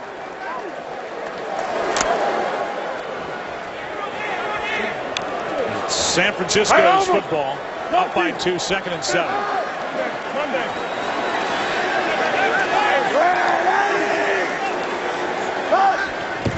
4th quarter underway. Kaepernick just throws it away.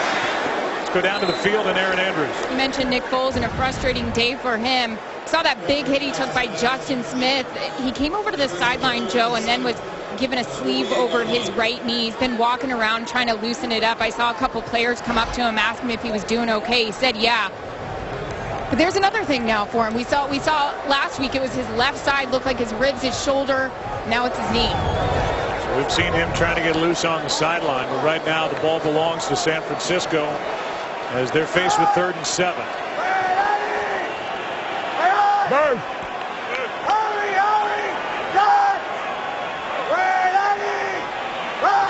Staley back out there at left tackle for the 49ers. Pass is caught by Crabtree, short of a first down.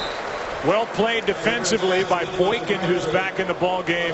We saw him leave with a bad hamstring earlier. Fletcher was there as well. Yeah, and Harbaugh right now trying to make a decision, and he's made it. They're going to go for it on 4th down. Andy Lee started out on the field, was checking Harbaugh out. And this is that territory where, how much are you really gaining if you punt? We're going to try to pick this one up. I mean, considering what the defense has done against Philadelphia, pinning them back, with an all-pro like Andy Lee, their punter, is a pretty good option. And they try the hard count here, too.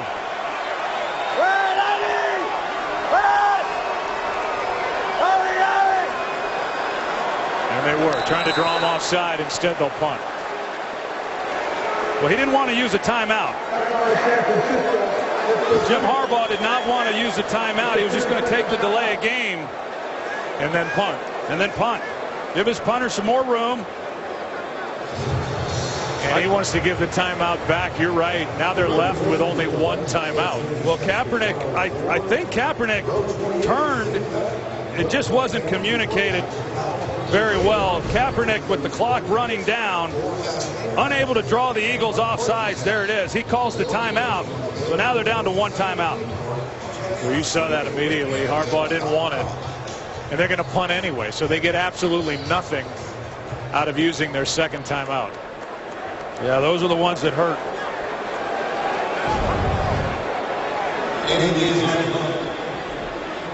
Would imagine sometimes it just becomes habit. You see the play clock winding down, and you turn and call a timeout. You got to be better than that, Joe. So 4th down and 2. Lee will try to pin him back.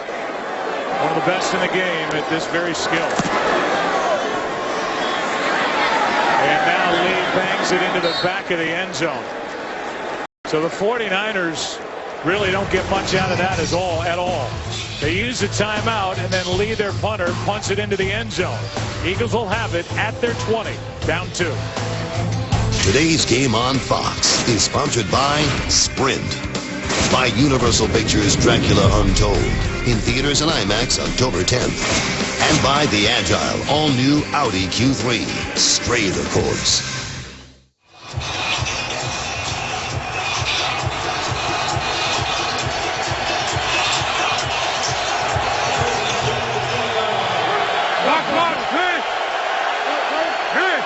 First down and 10.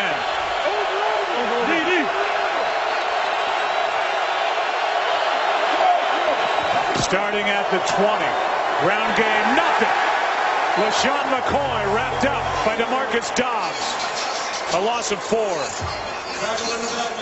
Just too much penetration in the backfield. That's been the story, really, all season long for LeSean McCoy. You can talk about defenses stacking the box, putting an extra defender down there. That's not what this is about. This is just getting beat up front.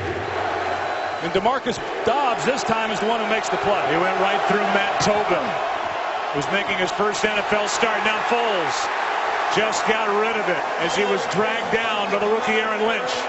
And this makeshift offensive line here on the road with Peters and Tobin and Molk and Kelly and Harriman's at tackle is not holding up. No, they're not holding up, and neither is Nick Foles, because we saw him slow to get up after this play. Aaron Andrews talked about it. He got beat up last week against Washington. He's got some other injuries here in this game, and he's starting to get battered. 3rd down and 14. Foles, Cooper, short of a first down. Short by 2 yards, maybe a yard and a half, and it's a 3 and out in a 2-point game. That's an excellent job by San Francisco. It's getting a little redundant, the job that they have done throughout this game in slowing the Eagles down, getting off the field. Their offense goes down and takes the lead, and they've been able to hold on to it. Ugly punt. Checks backward and picked up by Osgood. He's been a Pro Bowl special teams player. Short punt, and the ball will be spotted at the 41 of San Francisco as they'll have it up 2. Week 4 continues with Sunday Night Football tonight at 8:30 Eastern on NBC. The Saints and the Cowboys. And then tomorrow night, Monday Night Football on ESPN, the Patriots and the Chiefs. And after that rough week last week, there's Aaron Lynch throwing him to the ground. Nick Foles continually proves how tough he is, but now just trying to be effective. Forget tough. Offense for the Eagles has done virtually nothing. Here's Gore. Play is made by Acho. Well, I know one of the real concerns for the 49ers defensively coming into this game was they had been unable to generate any kind of pass rush unless they brought pressure. And that is not what Vic Fangio likes to do. He'll bring pressure, but he wants to do it on his own terms. He's had to bring pressure in the previous 3 games in order to get after the quarterback. We've seen things happen here in this game. Justin Smith, he's applied, pressure there in the pocket. We saw DeMarcus Dobbs. They're starting to get to Foles without having to bring extra guys. Here's Gore. Gore plows ahead. Trent Cole on the tackle. 3rd down coming up. I thought Howie Long made a great point on Fox NFL Sunday about because of the pace of the practice for the Eagles, a lot of the backup offensive linemen actually get reps during practice, and it showed last week making all those changes. But here on the road today, the offensive line with all those changes and the injuries, they get Lane Johnson back in their next game. It's not been good enough. Well, it's really not a fair fight. I mean, when you're talking about some really inexperienced guys, you can give them all the work you want during the week, but they're so inexperienced when it comes to Sunday. They're going up against a good front 7. 3rd down and 7. Pass caught. Crabtree.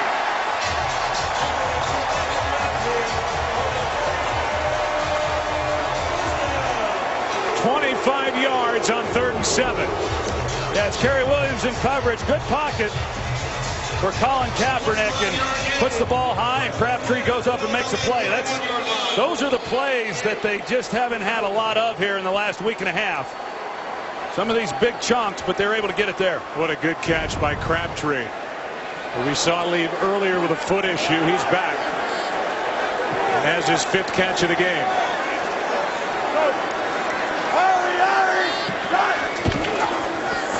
Hyde in the backfield, and he gets driven to the ground. Who called his name?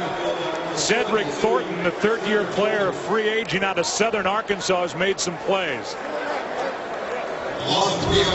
Well, this front has been doing a pretty good job up front. Cedric Thornton, we've talked about him. Fletcher Cox, Vince Curry. Been a lot of them that have played well. 5th tackle of the game for Thornton. Loss of 3. Philadelphia trying to keep this a 1-score game by holding San Francisco to a field goal try. On 2nd and 13, pass is caught. Carrier loses his helmet. He is knocked down 3 yards shy of a 1st down. 3rd down coming up. We see a lot of the helmets. We've seen a few here today that come off relatively easily. And I've always marveled at it because back when I was playing, Joe, it was almost impossible to see a helmet fly off like that. But the helmets are much different in their attempt to make the helmet safer to guard against head injury. The helmets have been fitted looser. And so that's why you see some of the helmets coming off the way that you do. But, boy, it's dangerous. You see a helmet fly off and the ball's still alive. Worry about a guy taking a helmet to his head without his helmet on. Now 3rd down and 3. Big down for this Philly defense. Kaepernick throws. Pass incomplete, but a flag. Kaepernick the intended target. Boykin was on the coverage.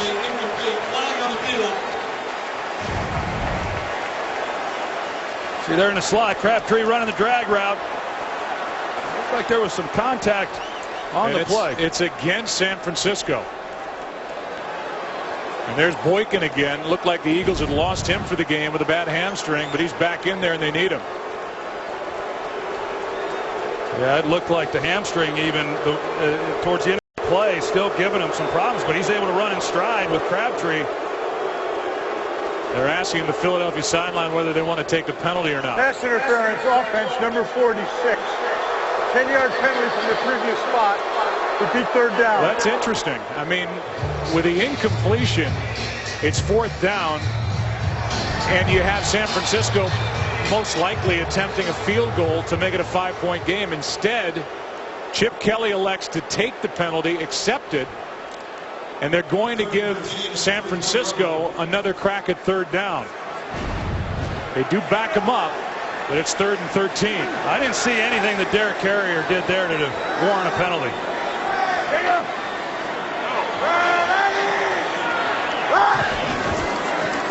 Sprint left by Kaepernick. Looking for a block. He's got a 1st down. And Chip Kelly made the wrong pick. Carlos Hyde threw a block. And that was a design run all the way. Yeah, the entire way. We saw Alex Smith do this in the playoff game against the New Orleans Saints. Of course, we've seen it a lot with Colin Kaepernick. You potty the left guard, he's able to get around on the corner, and then the block down the field by Carlos Hyde is what really sprung Kaepernick up that sideline. I just don't understand how you accept that penalty and give Kaepernick and the 49ers another try on third down instead of 4th and 2. Here's Hyde. And Hyde is down inside the 15 to the 14, brought down by Thornton. As the drive continues with under 9 minutes to go in this fourth quarter. Now one of the Eagles slow to get up. The time of possession just dominated by San Francisco. Chip Kelly took his time on that decision. It's Trent Cole. Kaepernick in the 49ers offense and Greg Roman took advantage of it. A designed run by Kaepernick with a block by Carlos Hyde out on the edge. It'll be second down when we come back with the 49ers who lead by 2. Trent Cole looks all right. Has to come out for a play. It's second down for San Francisco. 5 yards to go. With the ball inches outside the 13. Quick!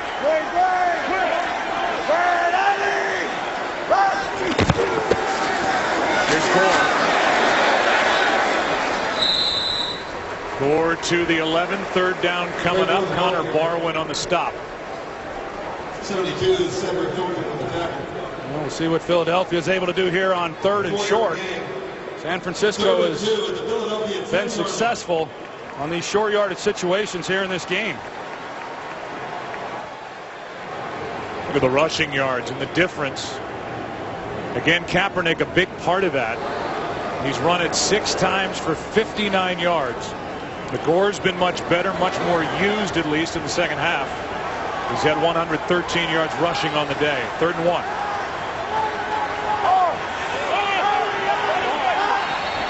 And another delay game. It's like he can't find the Delay play. game offense. 5-yard penalty. It's third down.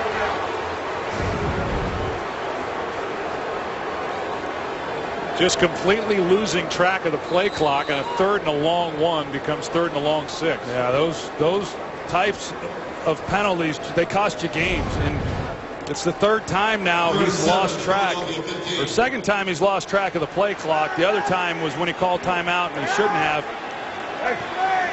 59. Those are big mistakes. Here's Hyde. Well played by Philadelphia. A field goal try will be forthcoming. First guy there was Malcolm Jenkins, who has an interception return for a touchdown in this game. Well, you think about what that penalty meant. You know, he was in shotgun formation, whether or not he's going to throw it or if they're going to hand the ball off, but it was 3rd and 2.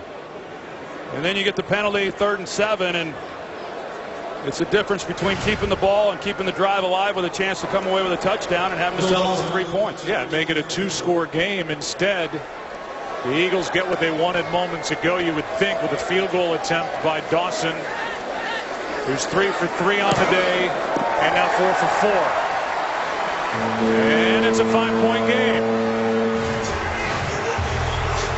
Biggest lead of the day for San Francisco. It's been a frustrating day for Jim Harbaugh, but his 49ers at 1-2 lead it by 5.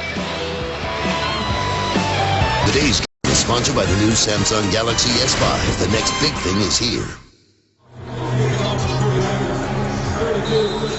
It's America's game of the week, a 5-point game with 6.5 to go.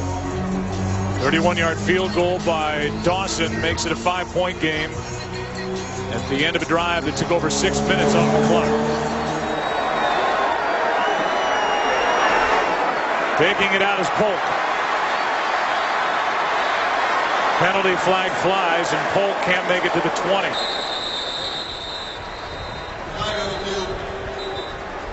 The Eagles, who have 127 yards of offense on the day, have not had a snap happen beyond their own 43-yard During the line. return, holding by the receiving team, number 51. 10-yard penalty from the spot of the foul. Philadelphia keeps the ball after enforcement. First down. So there you go. They're going to be backed up even closer to their own end zone. Colin Kaepernick trying to keep his guys up. They are up by 5 with under 6.5 to go. The 49ers and Eagles join the NFL in celebrating Hispanic Heritage Month. From players to coaches to owners to fans, many Latinos have left a lasting legacy on the league. Hear their stories by visiting NFL.com/Hispanic Heritage. We'll show you the penalty after a play as the Eagles start with it down by 5 at their own 9. Looking for something offensively, and they get it with Maclin to start the drive. Brought down by Cox. Pressured by Wilhoit on that first throw. I tell you, San Francisco brings the blitz and just runs right over LaShawn McCoy. They're inside, and Wilhoit was the one who was blitzing in the middle. LaShawn McCoy is excellent in pass protection, but he got buried right back into Foles. First down at the 20. Here's McCoy. Been bottled up all day. To the left side, picks up 5. Here's Kurt with a game break. Well, the good news for the Minnesota Vikings, they're up 10 points on Atlanta with 3.5 left. Matt Asiata with a touchdown, his third of the game, but on the 2-point conversion, quarterback Teddy Bridgewater injured his ankle. He was carted off. Christian Ponder now in at quarterback. Joe, Troy, and Aaron. 5.5 to go. 2nd and 5. Foles out to his right. To the sideline pass is caught by Maclin. And a catch up near the Philadelphia 40. Well, the 49ers are trying to say he didn't catch it. This is an outstanding route by Jeremy Maclin. Hard to tell, but they ruled it a reception. It looks like Parrish Cox got maybe a hand on the ball just there at the very end. There's nothing there that would allow them to change the call, but an outstanding route by Maclin, giving himself some separation. San Francisco has one challenge left and a timeout. Here's Cooper, overthrown. Prior to this possession, the Eagles did not have a first down this entire second half. They have a couple on this drive. They trail by 5, and they have 2nd and 10 here. Well, the fact that this drive began on the 8-yard line, for them to get the ball out to here is really positive. The first thing was just giving themselves some room to operate, but they've put together some plays now, and I like that they tried to take a shot down the middle. Here's a wide receiver screen for Brad Smith. And the former Missouri quarterback is going to lunge for a first down. Gained 11, Ray McDonald on the tackle. And it's getting more interesting as we go. Coming up on 4.5 left, first down. First time this entire game the Eagles have crossed midfield on offense. Foles got a man, Ertz, who fumbled earlier. He's got a first down near the 35. 14 yards to Zach Ertz.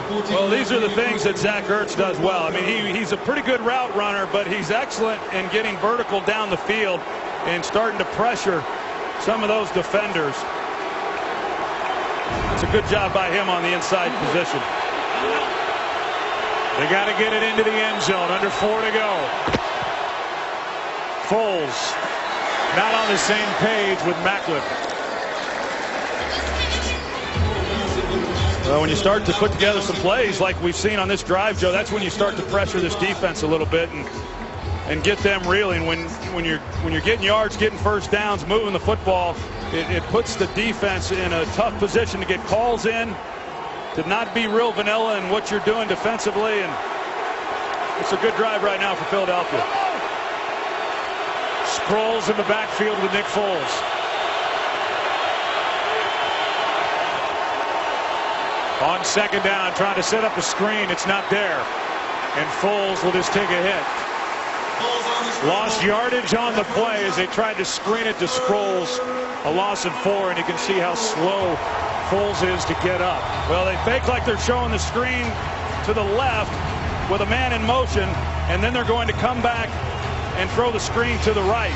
Now Foles is worried about throwing it away because he's got linemen downfield. That's why he kept it. He takes a shot at the end of the play. But people say, why wouldn't you just throw it away? Well, it'd have been a penalty because you got offensive linemen downfield. 3rd down and 14. Foles. Maclin. The effort. He got it. Unbelievable catch by Jeremy Maclin. A left-handed, one-handed grab going to the sideline and to the ground. This is as good as it gets right here. Now, does he have it? And he does. That's a great job. And a challenge flag thrown out by Jim Harbaugh. If he loses the challenge, he's out of timeouts. Here's another look. Well, worth the challenge, Joe, but I don't think he's going to win it. I'm with you. We'll get the call when we come back. What an effort by Jeremy Maclin. He missed all of last year. He's back. San Francisco is challenging back in the a ruling big on the way. field that the pass was complete. We'll try to slide Mike Ferreira in here. Mike, I know you're listening back in L.A. What did you see on that catch by Maclin? You like the call? I like the call because I think the right hand is on the ball and stays on the ball. The left hand comes off, but the right hand stays on the ball, and I don't see it hit the ground. I think it has to stay as a catch. Here comes a call from Ed Hockley.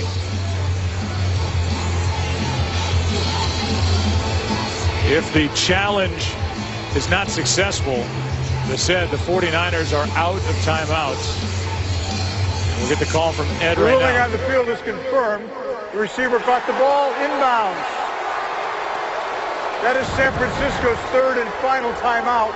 It is also their last challenge. Joe, and you heard Ed Hockley say now they're out of timeouts, and now it becomes a clock game. I mean, clearly the Eagles, they need a touchdown. But they can start working the clock and try to leave as little on the clock as possible for San Francisco. But first, they have to get in the end zone themselves. That was Chris Carter-like.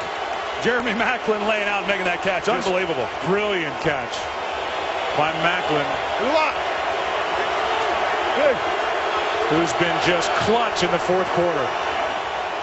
22-yarder on 3rd and 14. Now Foles, end zone, broken up for Riley Cooper. Culliver was back there defending for San Francisco. Tell you, that was disaster written all over it for Nick Foles. This ball, he's fortunate that Eric Reed wasn't there. If that ball's thrown any lower than it was, Reed has a chance to maybe make a play. Having said that, Cooper was there. Culliver got his hand in there a bit. Now 2nd and 10.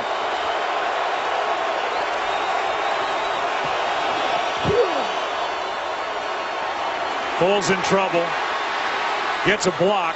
Pass is caught by Jordan Matthews. And they're going to mark him out of bounds with a 1st down. And that's the 6th first down on this drive, which is more than the Eagles had in their first 9 possessions. Well, and Chip Kelly's been sending everybody down the field. They want to take a shot in the end zone on 1st down. They don't get it. They're trying to take a shot on 2nd down, too. But Foles didn't like what he saw. Matthews works back down the sideline for him. It's a nice play. Yeah, but pick I'll up tell you, first down. They got a really fortunate spot to get the 1st down. The 49ers can't challenge it. They're out of challenges.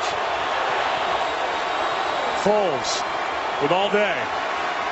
Throws it away. Realized that the Eagles would have to go 91 yards to get a touchdown here to regain the lead. They had 127 yards of offense this entire game before this drive started. Well, I'm sure Chip Kelly would love to run the ball. He'd love to give the ball to LaShawn McCoy and start taking time off the clock, pick up 1st downs, get it in the end zone. But they've been unable to do that, and he's had to rely on throwing the football with Nick Foles. 13th play of the drive. There is McCoy down to the 1. Where it will be 3rd and goal with 2 cracks at trying to get it into the end zone. And they can let this run down to the 2-minute warning. Something the Eagles don't do a lot of, but they'll just sit tight and let it go to the 2-minute warning here in Santa Clara. It'll be 3rd down and goal because of a challenge, because of poor play clock management. The San Francisco 49ers are out of timeouts. They figure to get it back. But with how much time and what will the score be? This a third down catch by Macklin might lead to a game winner here in Santa Clara. Eagles face with a third down and goal. The ball inside the 2.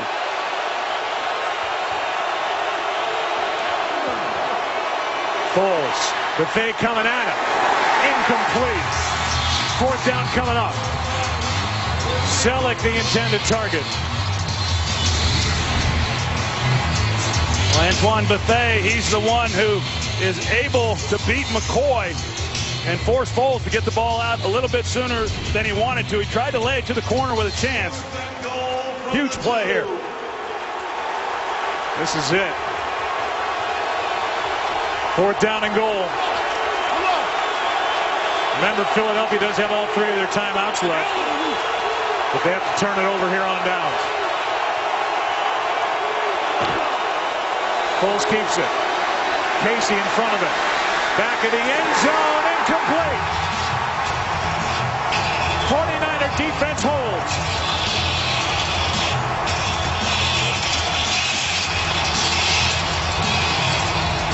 I like the play, Joe, in terms of trying to get Foles outside the pocket, but because Foles is not a runner, he doesn't apply the pressure to the defense the way a guy like Kaepernick might. You can see as he sprints out to his right, if he was faster, he's able to then put pressure on the 49ers, but he has to get the ball out of his hands. They're going to get to him. The rookie Aaron Lynch with pressure. And it's just good coverage. You can see what Nick Foles saw, just really not much of a chance anywhere to try to fit one in. Now remember, Philadelphia has all 3 of their timeouts left. There's 1:50 left on the clock. And so this game's not over. And if San Francisco is faced with a 3 and out, they're going to give Philadelphia a short field.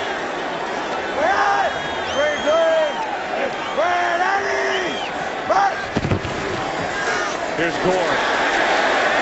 First down would end it.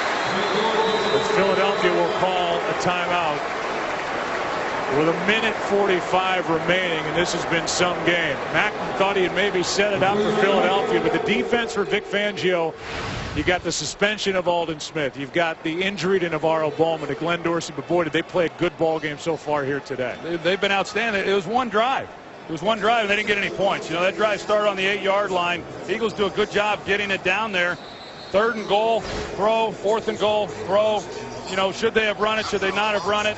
You know, they haven't had a whole lot of success running the football, but we have seen a little bit with McCoy where maybe they were able to punch it in there. But just an outstanding job, Joe, by the 49ers defensively all day long. They give up this one drive, but when they had to make a stop, they make a stop.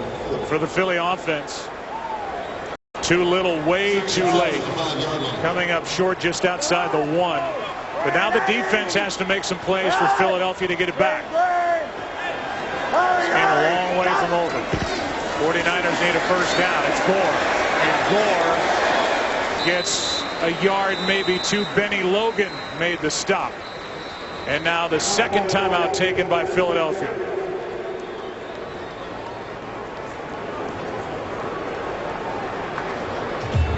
We welcome in a new audience. This has been some kind of game here in Santa Clara. The Philadelphia offense has been shut down after 3 really good weeks.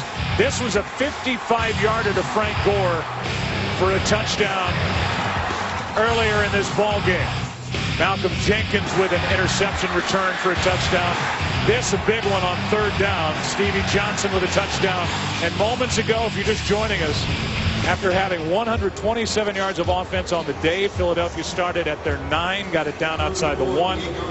And the defense of the 49ers held them out on back-to-back plays. Well, this is a big down right here on what the 49ers are going to do. Are they going to run it and probably have to punt? They're going to get Kaepernick outside the pocket, or are they going to throw it and potentially stop the clock? They're going to run it. It's Gore, and Gore won't get it. Philadelphia defense comes up with a big stop, and now a ton of time left. 1:34 remaining. and both sides are out of timeouts. The 49ers were 1 first down from winning this game running out the clock. So now you're faced with 3rd and medium, and Jim Harbaugh was faced with a decision. What are you going to do? Are you going to run the ball, make the Eagles burn their last timeout, and in all likelihood not pick up the first down, which is what happened, or do you throw it, and if it's incomplete, now they've still got a timeout and the clock stops. They elect to run it, and they're going to give the Eagles another opportunity, relying on that Vic Fangio defense to do the job once more. Meanwhile, Sproles has an 82-yarder for a touchdown in this game, his 4th career punt return for a touchdown. Going back to 1940, teams with 3 or more return TDs is what Philadelphia has today, are 71, 1, and 1. But they trail here by 5. Lee needs a good one. Sproles a chance to run a bit. Osgood can't bring him down. Penalty flag on the play. 8-yard return after a 50-yard punt by the 4-time All-Pro Andy Lee.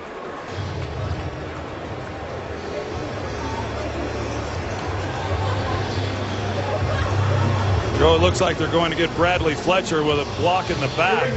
Go block in the back by the receiving team, number 24. You got it. 10-yard penalty enforced in the spot of the foul. Philadelphia keeps the ball after enforcement. First down. So 10 valuable yards marked off against Philadelphia because of this on Kasim Osgood. Not much there, but a flag nonetheless. And the ball will be placed at the 31. They have to get it into the end zone. Let's get another look. Not much in the way of a block in the back, but a call. As Foles gets it out of the shotgun in trouble. He finds McCoy. Flag is down. So is Foles. And Ed Hockley will give the call. Holding offense number 71. 10-yard penalty, repeat first down. All the replacements up front. It's a 6-time Pro Bowler, Jason Peters, guilty of the hold, working on Justin Smith. Yeah, Justin Smith, I mean, can't say enough about the job that he does each week. He is tough to handle, and he's been able to get pressure throughout this game, and he gave Jason Peters all he wanted, and he gets called to the hole. The Eagles need 79 yards in a minute 15. Macklin can't get back to the ball. 2nd down at 20.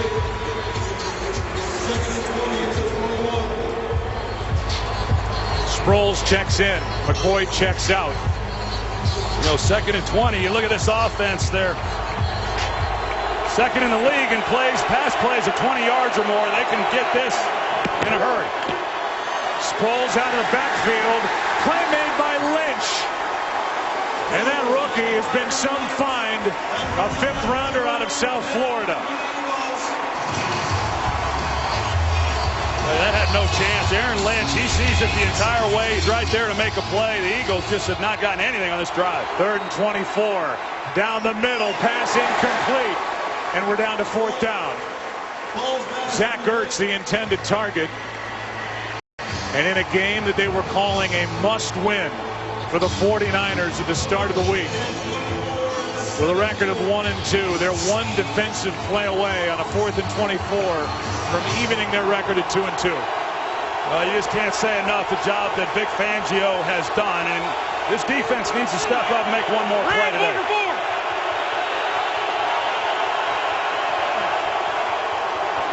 Foles. Picked off. Game over. Intercepted by Parrish Cox. What a job by that man, Vic Fangio, and his 49ers defense here today.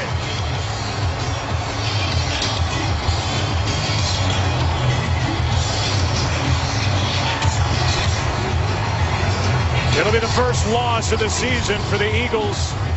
And on 4th and 24, too far to go.